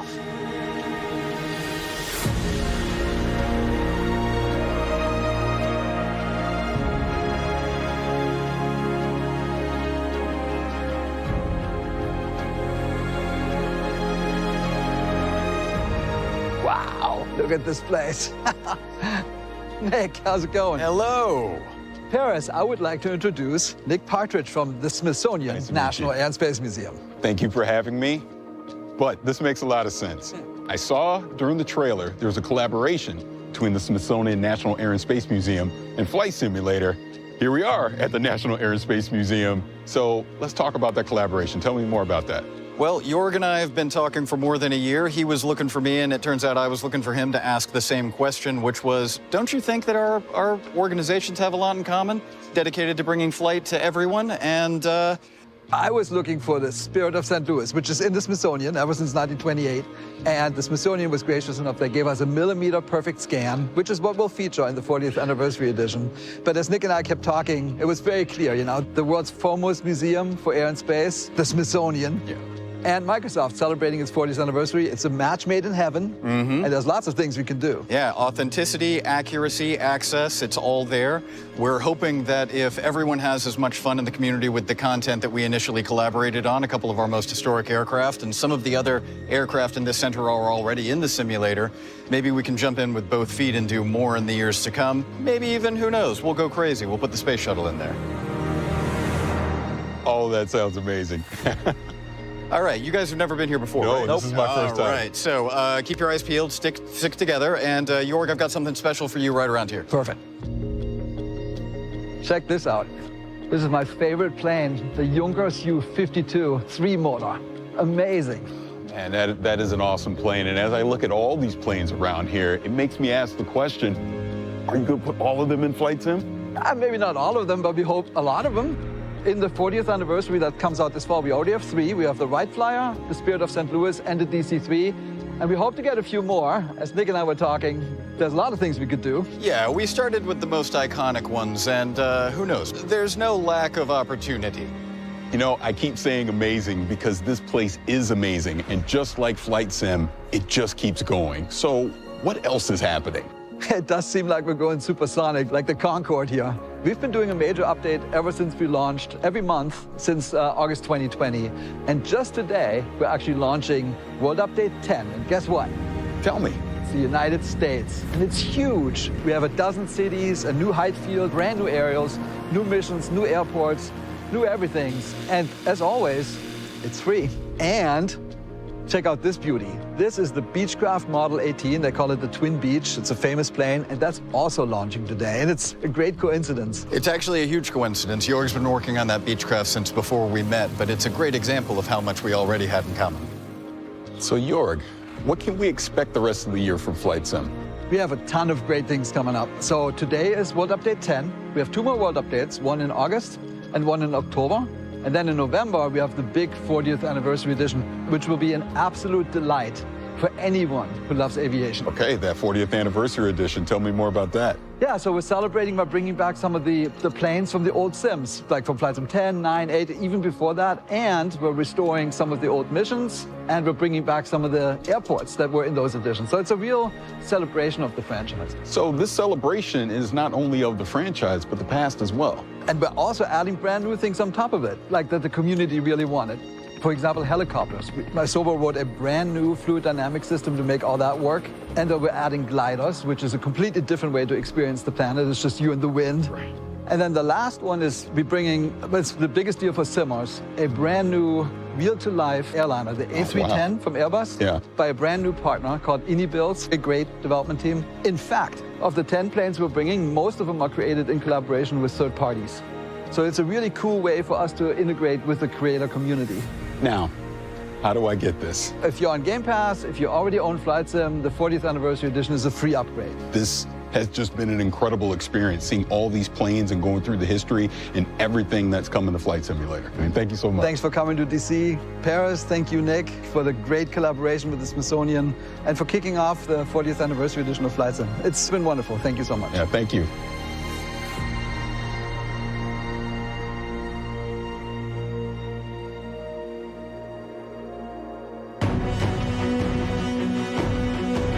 Today was a good day, but now I have a need for speed. I'm headed to the danger zone, baby.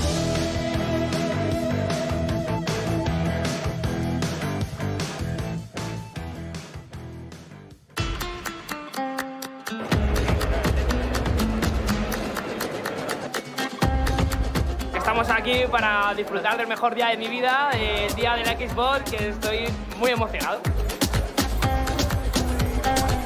I came in Madrid just yesterday to be here in FanFest Xbox, and I'm so excited. Estamos aquí en Madrid para ver nuevos juegos como Starfield, que yo personalmente le tengo muchísimas ganas. Me ha encantado y no me lo podía perder, es un evento único.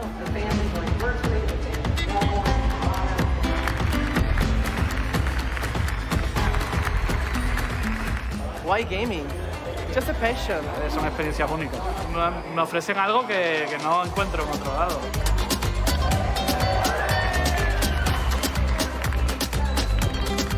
Lo que te digo, es como una familia para mí. Me ha parecido genial y un cierre para un evento así, maravilloso.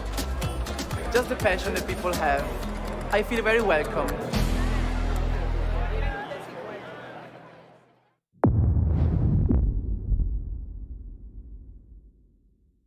Hey, we're just a snippet of Squanch Games, and we're here to talk about High on Life, our new action-adventure, comedy, Metroidvania, first-person shooter that is nothing at all, a little bit like Microsoft Excel.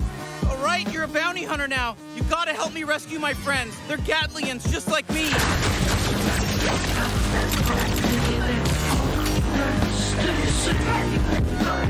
That's our game, High on Life. Pretty insane. There's a lot to talk about. Let's dive in. So Justin, you're typically known for working in animation. What brings you into the world of games? Why are you in the world of games? Yeah. I'm obsessed with games, have been my whole life. Always had ideas, always had, things I would love to make, but just never thought I could ever step into that arena because I lack all the skills needed.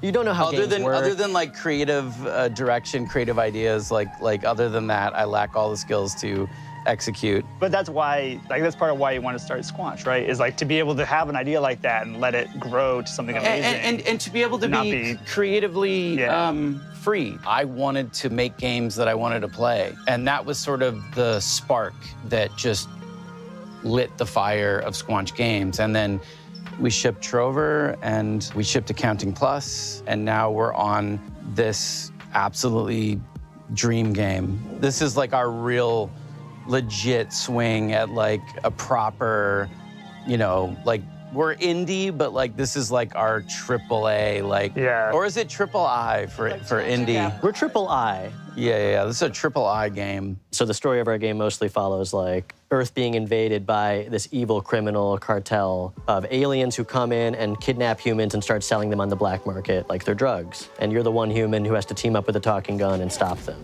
And when you select a cartel leader that you're gonna go after, it opens the portal door to that world that they're in. Eric, can you tell us a little bit about the worlds of the game, the art style of the game, the visuals? Yeah. So we spent a lot of time kind of constructing and creating these awesome alien worlds.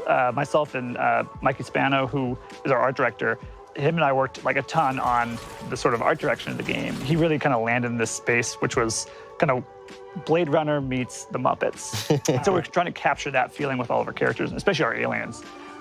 And then each world is its own kind of unique flavor, right? I think some of the ideas came from very kind of core thoughts. We want to have an awesome alien, drug-dense spa on an asteroid. And what makes me really excited is the sort of really clear and it's almost deceivingly simple narrative, right? Save the Earth, humans or drugs, talking guns. Ta-da. So Alec, who are the guns? What's their deal? The guns are these talking alien Gatlians. They're all shaped somewhat like a gun you'd find on Earth, but they've evolved to be just gun-like in their own way. And so this race of Gatlians each has their own unique personality, their unique set of abilities, and you're gonna be rescuing them from this evil alien cartel, and together, you gotta stop the bad guys. And get more Gatlians. Yeah, collect more Gatlians. Yeah, a lot of players are gonna have very different experiences depending on what gun they favor. Yeah, you kind of pick your favorite companion to have out a lot and hear their dialogue, be part of different dialogue scenes and stuff. Yeah. Look at us, blasting away! And sometimes you can unlock the guns in a different order than another player has. So That's when you right. go back through a level, you'll see things that you would have been able to access if you'd done it in the other order. That's and you can come back. That's a huge one. All right, so we've talked about this crazy good game that sounds amazing. Why should people be excited to play it? As a studio, we are attempting to bring A-level adult comedy into video games. Something I love about Squanch is we would put a lot of effort into things that a lot of other studios wouldn't even bother with, like a single small joke that 5 players might find. Well, okay, now I can. I love that stuff. I love like edge casing and like That's what makes you remember a game. Yeah, like if a player's trying to break the game in a certain way and then you have an answer for that for them, that is like such a memorable and amazing moment. It's almost like watching TV, but the viewer is able to reach into the TV and poke a thing, and the character has to respond to that. And there's so much fun to be had for the You can most skip part. it all. We worked really hard on it if you want to skip it. Yeah, if you want to just like miss out on like, you know, Yeah, some if you're of like the a big coolest... dummy and you don't want to play the game at all, that's fine. We're not going to judge you. We're just going to be upset.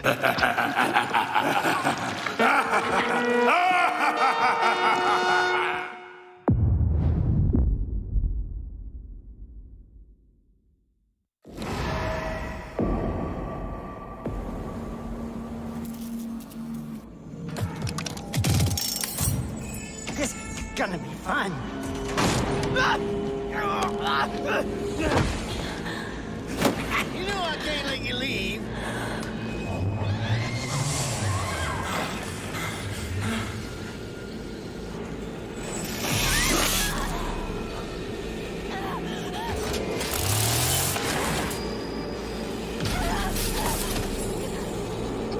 This Texas Chainsaw Massacre?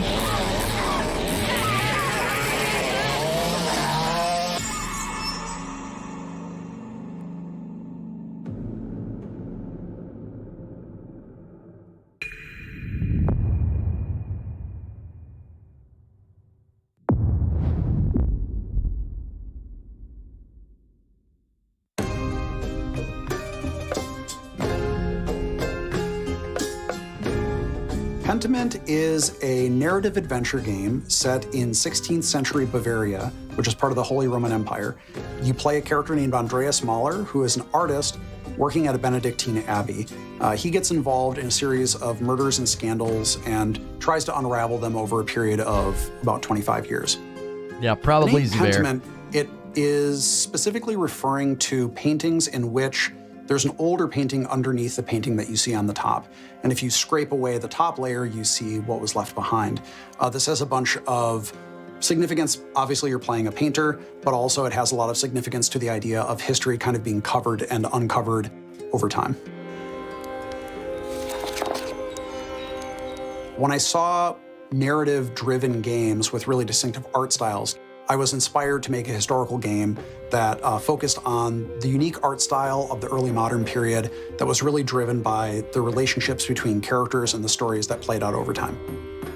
Hannah Kennedy was really integral to defining the art style of Pentiment, especially blending the late medieval illuminated manuscripts with the early modern woodcuts. Yeah, so there's a lot of major points to solve and kind of marry between wanting this to be a true to the history, true to the feel of the source material that we were referencing as far as the narrative, but also thinking about the types of games that were like what we imagined we wanted as far as a gameplay experience. From the beginning, I knew that I wanted to portray a community that changed over time, which meant that characters are changing over time. That's really the focus of everything. The buildings do change, but really it's the characters where you see all the crazy stuff happen. Kids that I had become attached to because it's a 4-year-old and we designed them to be a 4-year-old and then they're getting married and then I felt a weird like emotional reaction to that because I'm like, oh, baby's all grown up.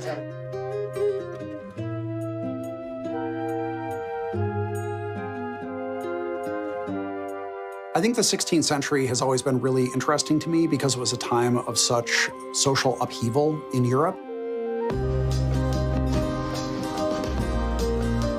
I think when we look at social change in the past, it seems like it's a thing that always happens outside of our time. But right now, I think we're maybe more aware than ever that social change is happening constantly, and people are always struggling with it. It's always a difficult process. And so I hope that by looking at people from the past, we can see that even though the setting might be different and the specific issues might be different, ultimately, we always struggle with social change.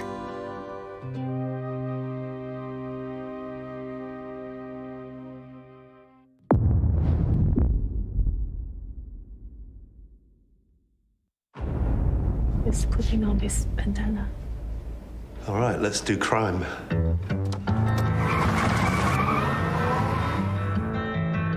Wait, they were playing together? All you had to do was keep your mouth shut. I'm gonna override this. Is your life mission to cause harm? Yeah. This is my favorite shot of the whole game, this one. With As Dusk Falls, what we're trying to do is to make a brilliant interactive experience for anyone who loves brilliant storytelling. So people who enjoy films, people who enjoy TV series. It's also a social experience and about sharing these stories with the people you love. I think we should stick to the plan. Yeah, stick to the plan. I took my inspiration from TV shows, prestige shows like, Breaking Bad, Fargo. I really love Dog Day Afternoon. It's such a wonderful setup. You try that again, and every last one of them leaves in a body bag. When you write for interactive stories, it's all about the stakes. You want big choices, the tentpole ones that everyone will remember from the chapter they played, but also you weave in the smaller stakes, the drama bit, like the relationships. Are you gonna stay married? When you lost your job, this wall went up, and I missed you, okay? The game deals with very mature themes that you don't normally find in a video game. It really gives you agency over characters that are relatable, that are familiar to you. It's like an interactive story, but with the power of video game behind it. I only gotta yell and my brothers will come. Now hold your horses, young man. I think you should at least listen to what I have to say. In the first book, it's mainly structured around a hostage situation in a motel in the middle of the desert in Arizona, so it's a pressure cooker. You want your wife to live? Answer and do exactly what I say. Book 2 takes another approach entirely, and it's a chase across multiple states in the US. There's nowhere else to run. As Dusk Falls is an interactive show, but the important part here is the word interactive. The players are very much needed to help the character on their journey and decide what's going to happen to them, help them grow and change. It's not like there's one golden path. There's so many different ways through the story. You can replay it, and then you get to different story and different ending, and you feel like you're actually achieving something and shaping the story and also the character. Some of your true self comes out into that thinking. I don't know, what would you do? I'll try to, yeah. And at the end of the game, when you play, we tell you about your playstyle, and it reveals something about the player themselves, their values, and the way they interact with the others that they played with. I think for me, one of the really important things was that this art style could tell lots of different types of stories. We want to take really beautiful, sort of subtle facial performances, really strong dramatic moments, and just really represent that such that every frame is a painting. It's a single player and multiplayer experience, so 1 to 8 players. Because we wanted to draw in people who weren't necessarily gamers. Gamers are going to love this game as well because it's a very mature, in-depth story. But this game really taps into your life skills rather than your gamer skills, puts everyone on a level playing field. You did well there, that is a ferocious job. I did it. You share the same character, you discuss, you make decisions, and majority wins. It's like each player is like a voice in the character head. Are you taking the money this time? I am definitely not. Take the cash. It's been a massive journey, and I can't believe we're just so close, touching distance. After playing The Quarry, I love the idea. I love the fact that you could play this with other people. I think the art style is going to be a huge turnoff to people.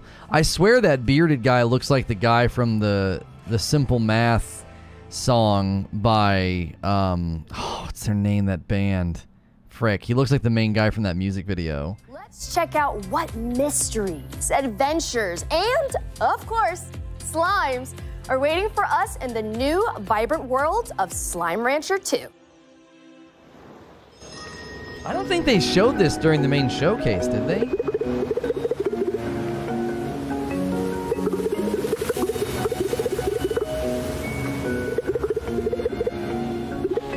It also looked like you could play on a cell phone.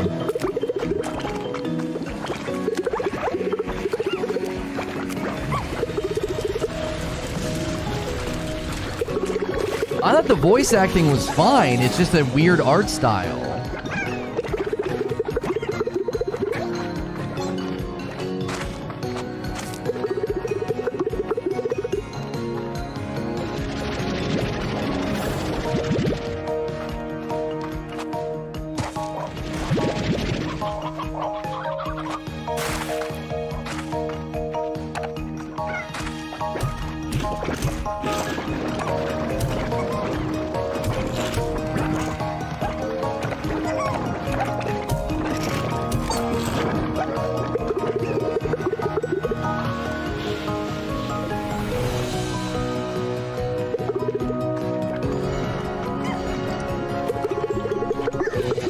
Really want to play this for some reason.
You're fine, Teddy. It's still there. You can't end the poll.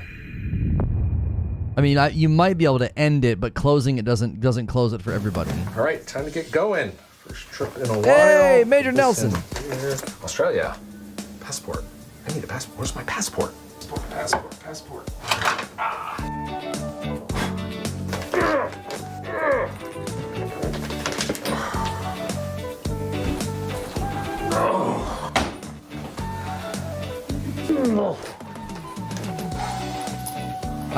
I love weighing the suitcase. That's so true to life. All right. Where's my Uber? All right, let's go.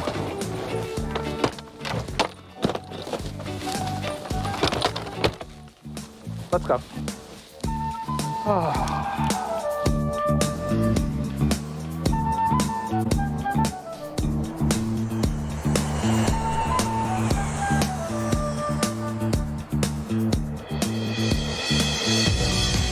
Welcome back to Melbourne. It is so great to be here in person. Get ready for the showcase.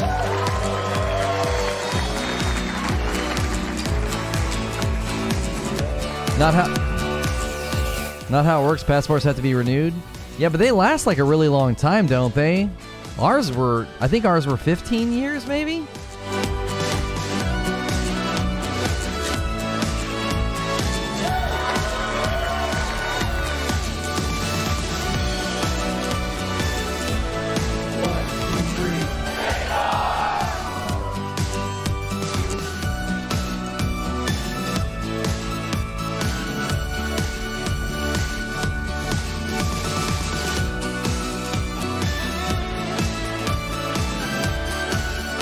Oh, 10, okay. Yeah, 10, that's a pretty long time.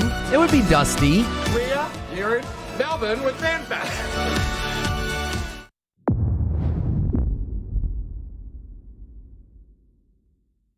We are so excited to tell you all about Forza Horizon 5 Hot Wheels, the first expansion for Forza Horizon 5. So, Mike, let's start with why the team decided to bring Hot Wheels to Forza Horizon 5's Mexico. Our fans have been telling us for years about how much they loved Forza Horizon 3's Hot Wheels expansion. So we've been waiting for the right time to bring everyone another Hot Wheels adventure. Forza Horizon 5 presented the perfect opportunity to bring Hot Wheels to life like never before with the power of the Xbox Series X and S. It really does sound like the perfect time for Forza Horizon and Hot Wheels. So I'm wondering if you can tell us a little bit more about what to expect being in the clouds of Mexico this time. Yes, you travel to the clouds above Mexico to visit the Hot Wheels Park, which is comprised of over 200 kilometers of the fastest, most extreme tracks yet. Once there, you'll join the Hot Wheels Academy and set out to take on Forza Horizon's most extreme racing yet and prove yourself a Hot Wheels legend. Let's go.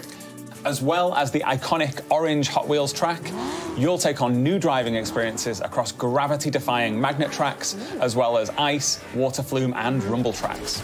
So we spoke loads about biomes in the build-up to Forza Horizon 5's launch. Are we expecting something similar in Forza Horizon 5 Hot Wheels as well? Yes, so we're truly going to see the power of the Xbox Series X and S when we look at Forza Horizon 5 Hot Wheels' all-new biomes. The amount of detail and diversity that we can pack into the 4 new biomes is breathtaking. We have the rugged Giants Canyon, where you'll hear the growl of your engine bouncing back off the intricately detailed rock formations. The Ice Cauldron, where frozen tundra drips into the glistening molten lava. In Forest Falls, you'll see a tree canopy towering over epic waterfalls. And finally, the visually stunning and exhilarating Horizon Nexus, where the Horizon Festival is suspended among a web of Hot Wheels tracks. And there's more, because new players can jump into Forza Horizon 5 Hot Wheels as early as possible during the main game's initial experience. And how are people going to be able to use Event Lab in Forza Horizon 5 Hot Wheels? So in Event Lab, you'll have the freedom to design, build, and share using the new Hot Wheels Creation Kit. That's over 80 new track and stunt pieces that instantly snap together thanks to our new building tools. You can then share your creations with the entire community for players to discover and play. We are anticipating our community building an ever-evolving catalogue of new player-created Hot Wheels events that everyone will enjoy. They all sound absolutely incredible, Mike, but I'm going to ask you the most important question in the room. Can you tell me a bit more about the cars? Yes. So we have 10 new amazing cars coming to the pack, including 4 new Hot Wheels cars, which have been scaled up to real-life proportions. We have the Diora 2, the Bad to the Blade, the Baja Bone Shaker, and the Chevrolet Hot Wheels Copo Camaro. Forza Horizon 5 Hot Wheels introduces the most extreme tracks we've seen yet in Forza. So we've added some new extreme track toys and hypercars to go with them. That's that. I want to call out the Hennessy Venom F5 and the Mosler MT900 GT3. Their speed is unlike anything we've seen before. So we know Forza Horizon 5 fans naturally love co-op, so how is that continuing in Hot Wheels? So, in a first for Forza, you can join up with your friends and play from the very start of the experience in co-op. You and your friends will then take on a new campaign, moving your way up through faster and faster car classes until you unlock the extreme speed of X-Class and become a Hot Wheels legend.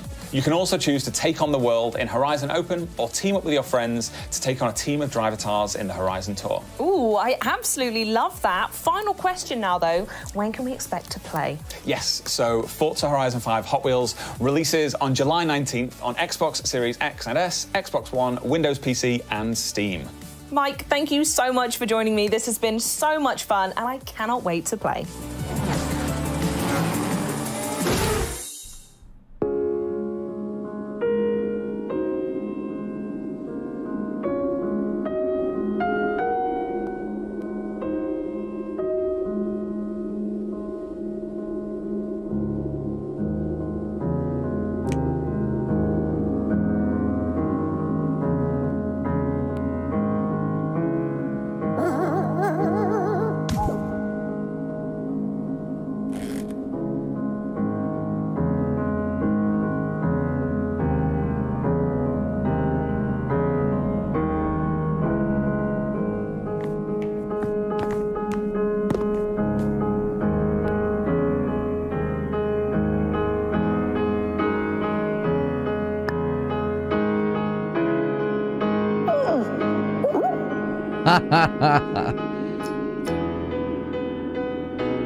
That's a great collab for Fall Guys.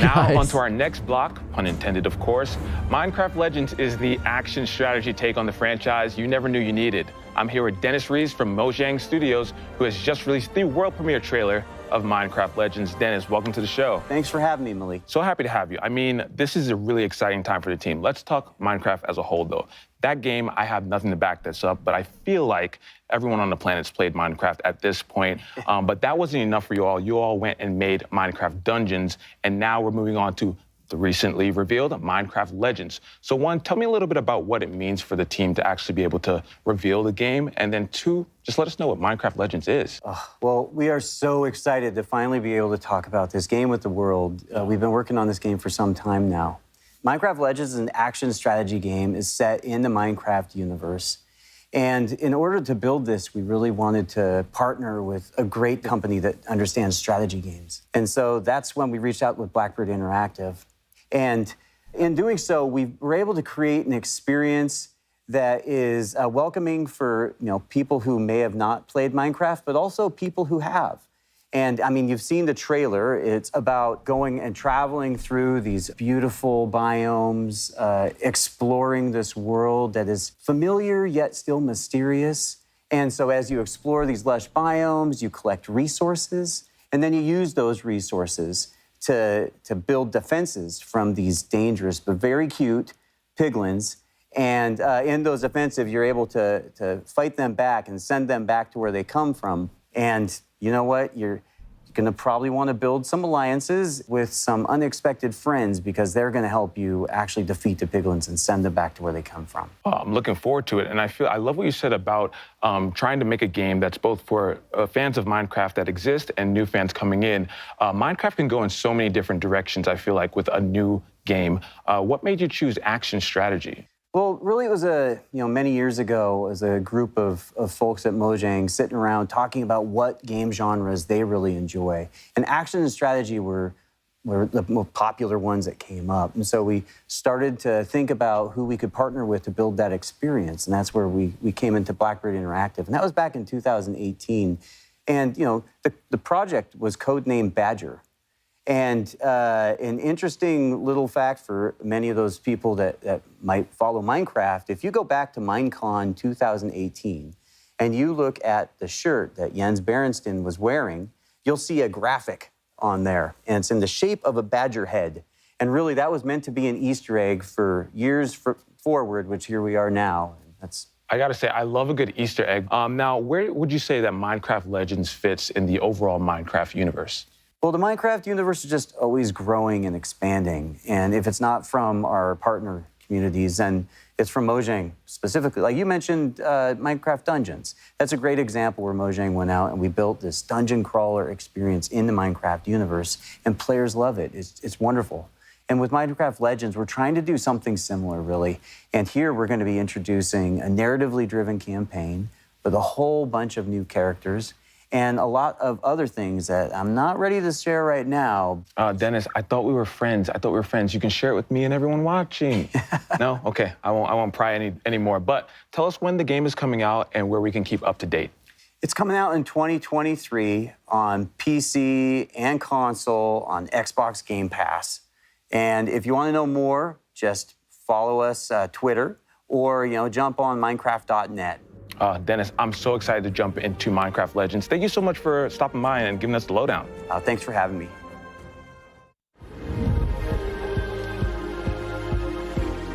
What up, everybody? It's your boy Kirsten, aka K Von Doom, and we're here at Xbox Fan Fest. We got a whole lot for y'all to check out, so let's get it in.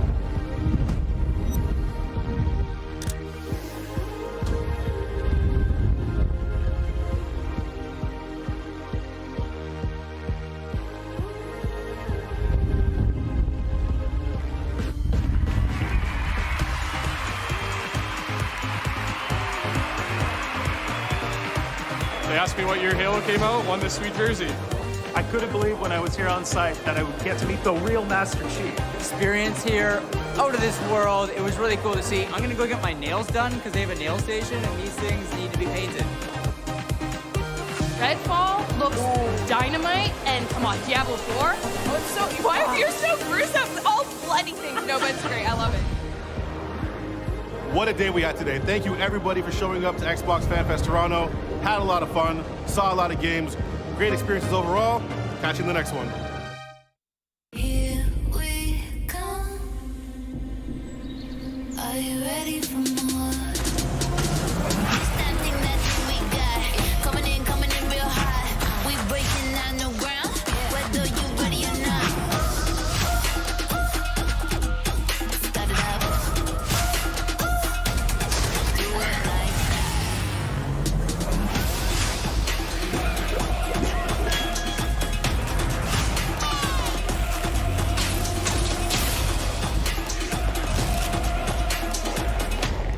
ready, set, go. We coming up next. Yeah, watch this.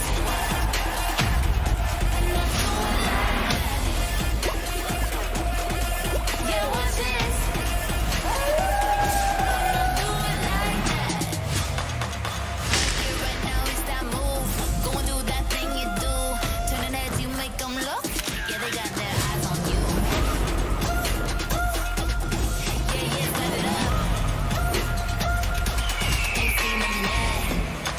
Ready, set, go. We coming up next. Yeah, watch this.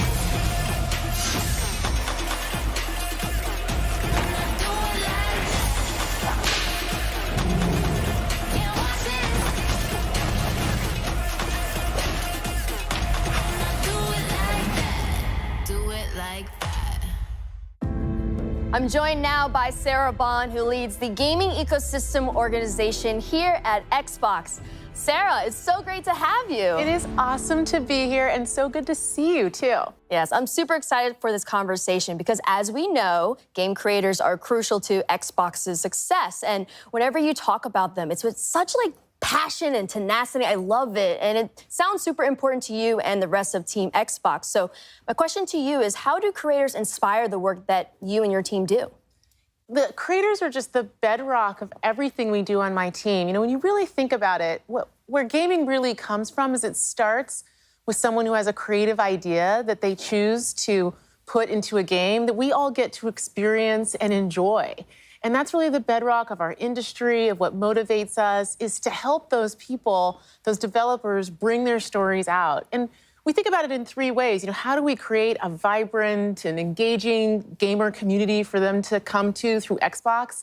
What are the set of tools and services that we give them that make it easier and faster and more affordable for them to make a game?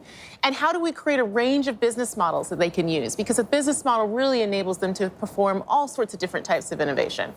Yeah, business models, tools, resources, all these provide choices, and it's increasing these choices for not only the developers, but the players themselves as well. Yeah. For example, you and your team just announced a new feature that's going to bring game demos to players. Can you tell us a little bit more about Project Moorcroft? Project Moorcroft. I know. I love these project names. I wish they would just let me name it, but Yeah, they just won't. say it. I know. You know, They won't. Can we change that? Well, look, we were sitting around as a team and we were thinking about some of the things that we've always loved the most about the gaming industry. And one of them was, remember when you would go to like a show like PAX or E3, and you would go to the show floor and you get to play a demo or a piece of a game, and the developer would be right there next to you, talking to you about their experience, asking you to try things out, asking you your feedback. And that was one of the things I loved the most about those experiences. We just don't have them as much anymore, you know, in the way that the world has evolved. And so we thought, gosh, how can we make Game Pass like that? Like, how can we use the power of Game Pass and all of the great discovery and player engagement that is in it and have it create for creators that opportunity to engage with fans early as they're creating their game, and also for players to get to experience something that they're really anticipating. And so that's what we're going to do. We're actually going to have a program that enables developers to take a piece, a level of their game, and put it into Game Pass so that they can get that great feedback and players can engage with them. And we know it's a lot of work sometimes for developers to do that, so we're also going to compensate them for their participation in the program. I'm so excited for what's going to come when we launch that. I think the one thing that we all miss is that connection, right? And now that we are able to come back into conferences and stuff like that, we still need to deepen it, because by deepening that connection, you're diversifying the voices, and then that in return helps to diversify the games and bring diversity into games. Completely. So how will Microsoft help to further that front? Yeah, we think about it all the time, frankly, as Microsoft, as Xbox, in my team in particular, because creators is core to everything we do. You know, if you think about a game, it enables you to experience a perspective, a point of view, in a way that is deep and immersive, unlike any other form of media. So the importance of everyone having an equal opportunity to share their story and their perspective through a game, and what it means to shaping our perceptions, to what we talk about, to what we believe, to broadening our perspectives, is critical. And we think about that all the time. So what we've done as a team is we're continuing to expand the set of developers who we're engaging with and bringing them into the Xbox ecosystem. We've actually more than doubled the number of developers that are making games for Xbox, and we saw lots of those games in the last day, which has been pretty cool. And the other thing that we did this year is, for the first time ever, we actually have a presence in Africa. We have our first Xbox employee in Africa, specifically dedicated to working with creators in the region. So what message would you like to leave for creators who are interested in starting in the industry? Yeah, I get that question a lot. People say to me, gosh, I would really like to be part of the gaming industry. I'd love to make a game. How do I break through? How do I get involved? And I say, first of all, network. Talk to people, meet people, connect with people, just how you and I connected actually at an industry event, which we met at, which was super fun. You know, build that network and that connectivity, because it's so critical in every industry, but I think particularly in gaming, right? You know, go to industry conferences like GDC, meet people, learn, try that out. And if you're interested in making a game for Xbox, you can actually go to github.com. You can actually download the Xbox Game Developer Kit and get started. And once you have a game concept, you can also submit it online through id@xbox.com, and then you can self-publish to Xbox, which is another great way. And of course, if you actually want to get involved in the industry, all companies are great, but I highly recommend you check out coming to work at Xbox. I'm biased, obviously. I mean, hey, you have every right to be so. Sarah, thank you so much for joining us today. And also, thank you to all the viewers for tuning into Extended. We've heard from so many amazing developers on today's show. Now, before we finish, is there anything else you'd like to share with us? We were talking earlier about the importance of people being able to tell their story through a game and how incredibly powerful it is. I mean, when we were talking about that, I was thinking about an experience we've had as a team that's been very touching for me. So, you know, a couple years ago, we started really consciously extending the depth and breadth of content that we have in the Xbox ecosystem. And it was through that I got to know the team making Stalker 2 really well. And I actually got to intro that game last year in the Xbox Games Showcase, and it was just incredible. And you know, the thing was, when I was looking at that game last year, and I was looking at the story that they were telling, and they were talking about the beauty of the land and their dedication to their culture and their country, and I thought, wow, this is a cool game. This is a compelling story. But sitting here today, you know, recognizing that that team is Ukrainian, they were based in Kiev, looking at that story and what they were showing to the world just feels entirely different and far more poignant and visceral to me. You know, this is a team who's talking about their culture, talking about fighting for the existence of being a nation, of being a people, of having their own language. And now we all, as a world, have gotten to see how tenuous that, in fact, is.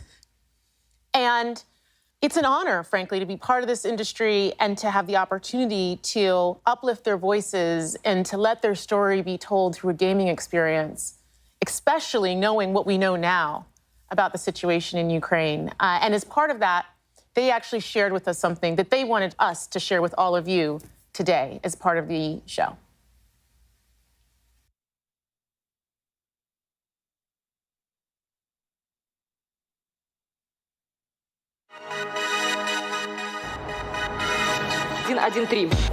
Есть.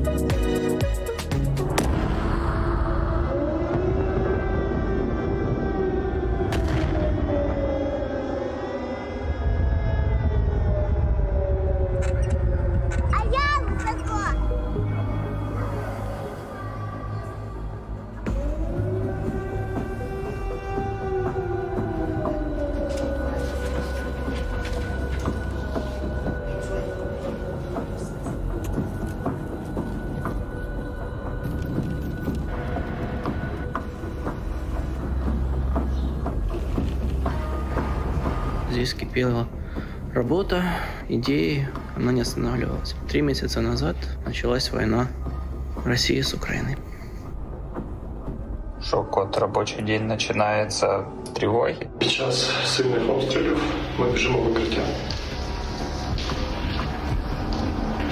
Це переноска для мого кота, який загинув ще в перший тиждень війни. Выходишь вечером, сирена, выходишь днем, сирена. Днем еще работать надо, поэтому особо не выйдешь, а вот вечером все время вот так. Це моє робоче місце. Вже 3-й місяць я живу і працюю в коридорі. Зі мною живе одноокий пес, врятований з-під обстрілу в Гостомелі. Зараз мені важко писати квести про війну, коли вона йде навколо. Так работает в перерывах между сиренами і волонтерськими задачами. Світ ще побачить, наскільки в нас класна культура і в тому числі, наскільки класні ігри ми можемо робити. Меня зовут Александр. Я являюсь сотрудником компании ЖСК. Я с Мариуполя. С начала боевых действий была потеряна связь с моими родными и близкими. И это непередаваемое, ужасное чувство, когда ты не знаешь, живы они или нет. Я Дмитро Ясенєв, розробник Сталкера. Ніколи не міг уявити, що в 21 столітті в центрі Європи може статися повномасштабна війна. Я Олексій Іванов, ком'юніті-менеджер проекту Stalker 2. Зі зброєю в руках захищаю свою країну від російської агресії. Привіт, я Макс, наративний дизайнер гри Stalker 2. Після перемоги я до неї повернуся. Побачимось на релізі. Слава Україні! Jeepers.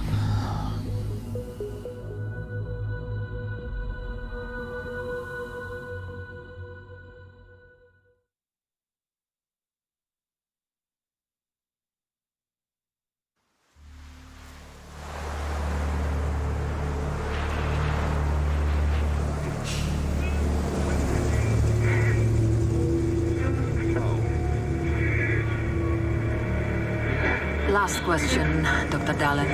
Are you sure the perimeter surrounding the zone is really enough? If a powerful emission were to occur, we would... Listen, the zone has remained stable for years.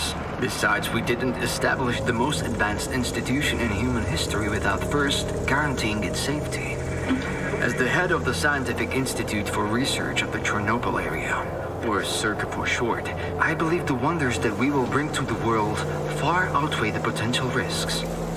How big are these risks exactly? The zone reveals a whole new world. We can stick with the old one, fearing change. But tell me, do you want our descendants to remember us as cowards? Or as those who dared to venture forward to a new, better humanity?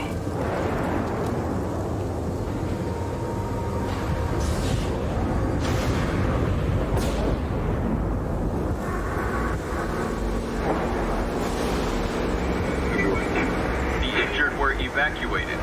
I remind our listeners that a similar incident happened in our region quite recently, ruining homes and livelihoods. You wouldn't buckle that thing up. However, city officials urge people to stay calm, assuring them the situation is totally under control.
Jiminy Christmas.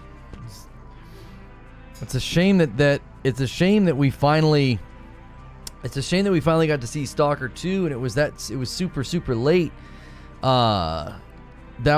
a lot of people that have been wanting to see that stuff, you know?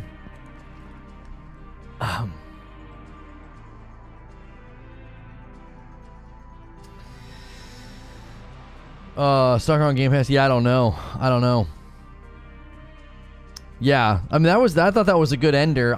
Sadly, they didn't say anything until today that it was going to be mostly interviews. They didn't say that initially. Initially, they said there was going to be like a lot of new gameplay and deeper dives, and it was mostly interviews. So that was that to me. Sorry, the Game Pass. I'm sorry, Xbox Bethesda Showcase was great. That was very mid. I don't think lengthy interviews work anymore like they used to. I mean, as somebody who did really quick interviews for Purple the one year, it was like 15 minutes, I think, maybe. It's tough. It's like, I know it's an attention span problem, but like that was just like so much just interviews and sitting around talking and showing stuff that we already saw. That felt a little, I don't know. I was under the impression it was all deeper looks at stuff they'd already shown. When I went to the tweet in the official page, it said new gameplay and deeper dives of games already announced. So I thought we were going to get like longer look, like I thought we were going to get like new B-roll, basically, like new stuff intermixed with the interviews. Sadly, it was mostly interviews with stuff that we had already seen. So I wasn't very impressed.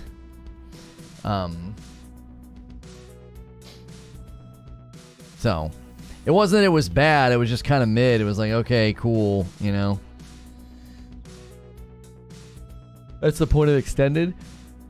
Yeah, but you gotta, if it's gonna be about games, I just felt like there needed to be more games. You know, you have any dinosaurs on your dinosaur tour? You know, you got any games for your it's called Xbox Games Showcase Extended. Like, I don't know.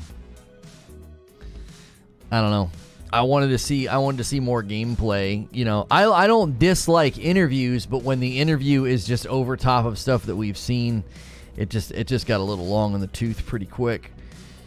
Yeah, Slime Rancher 2 looked cool. I thought the Fall Guys trailer was really dope. That's a great collab for them. I felt like we got little snippets of good info about Redfall. It's good for Stalker 2 to have that kind of a showcase and get to see that. We got to see a little bit more of High on Life and details about it. It seemed like they were taking that a little bit more serious. You know, it's not just a joke of a game. They're wanting it to be kind of like an actual game. So, I didn't prepare anything for radio today because this is such a weird time because there's so much coming out. All of the gaming news outlets that we would lean on to go over to radio are really just rehashing they're rehashing trailers and things that we've already kind of covered. So like we covered so much stuff over the weekend, we're almost having to wait for this stuff to die down so that the gaming press actually starts running some stories.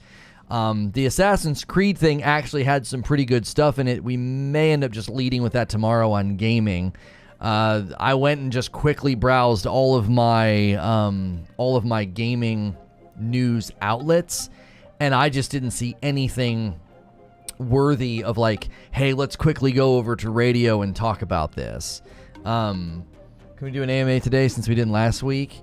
We didn't do an AMA on Thursday, so you'll get one on Thursday. We also did 3 Madam streams over the weekend to make up to more, in my opinion, more than make up for it. So, no, I'm not going to do a members-only AMA. Members-only AMA, like, really, really kills any momentum if I try to send you anywhere else. I do have a first look that I'm going to send you guys to. I've got a good first look, but I'm not going to do, like, an ad hoc AMA. Bro, so done with indies. I like indies. Nothing you want to cover? There's nothing you want to cover on radio? No. I mean, the only thing I foresaw us maybe covering was the Assassin's Creed thing. Stall like 10 minutes. I've got a first look ready to go. I'm not sure what are you trying to do, creature? I didn't see anything. I checked Game Informer, I checked The Gamer, I checked Gamerant. I didn't see anything that we would go over and talk about. They're all just rehashing everything that's been announced, and it's like, that's not really... I don't want to go over to radio and do that. We've covered all of them. We've covered all the events. It just feels weird to like cover Game Fest and Future Games and Game and Xbox Bethesda and PC Gaming, and then go to radio and like say it again. Like there's nothing. I didn't see anything. All I'm seeing when I go to all of my gaming news outlets, I'm just seeing them rehashing stuff we covered over the weekend. So the Assassin's Creed thing actually has some meat, but I figured we would just use that for gaming tomorrow. Go ahead. I forgot Juxtia was there. I went in and got Juxtia ready while that show was ending. So if you have another one, we can just run that one tomorrow. I was saying there's nothing but suggesting there's nothing. Oh, you're not suggesting there was. Okay, yeah. Okay, Creature's in agreement with me. Yeah, I did a quick browse. So I'm going to send you guys over to the Tarnishing of Juxtia gameplay. It's a first look at another indie title that was announced during one of the events. So hang tight, or you can click the link in chat. Our Reforge First Look channel is going to get so many games over the next week or so. I've recorded so much content for you guys over there. There's some really, really cool little titles that are coming end of this year, and the demos give us a nice first look. So we will be we'll be sending you guys over there right now. Remember when Lono dropped the Mary Lou Retton joke and like 99% of the chat had no idea? I remember that. So once all of the conference stuff calms down, we'll be going over to radio every day again, because we'll be back in sort of a normal flow. We will especially be glad that we have Reforge Radio once I'm playing games on this channel again. There are a ton of games coming starting around August. Once August hits, there's going to be a steady stream of like, we'll do a talk show and then gameplay, and then we'll go over to radio to do the rundown of news, okay? And don't forget, we will be doing the Reforge Roundtable this Friday. So the link in chat will take you to the Tarnishing of Juxtia. I'll send you guys over there as a redirect, and then once you get over there, I will immediately turn the video on. It says there's like 23 minutes, but that's not true. So thanks for hanging out today as we come to kind of the close of Summer Game Fest, getting back into normal coverage, getting back into a normal routine and schedule. It's been amazing. The support's been spectacular. Hang tight for the redirect to the Tarnishing of Juxtia, which is a Reforged First Look. Continue to support that channel with subs, views, members, or whatever you want. We're going to continue to feed it nice first looks at really cool games.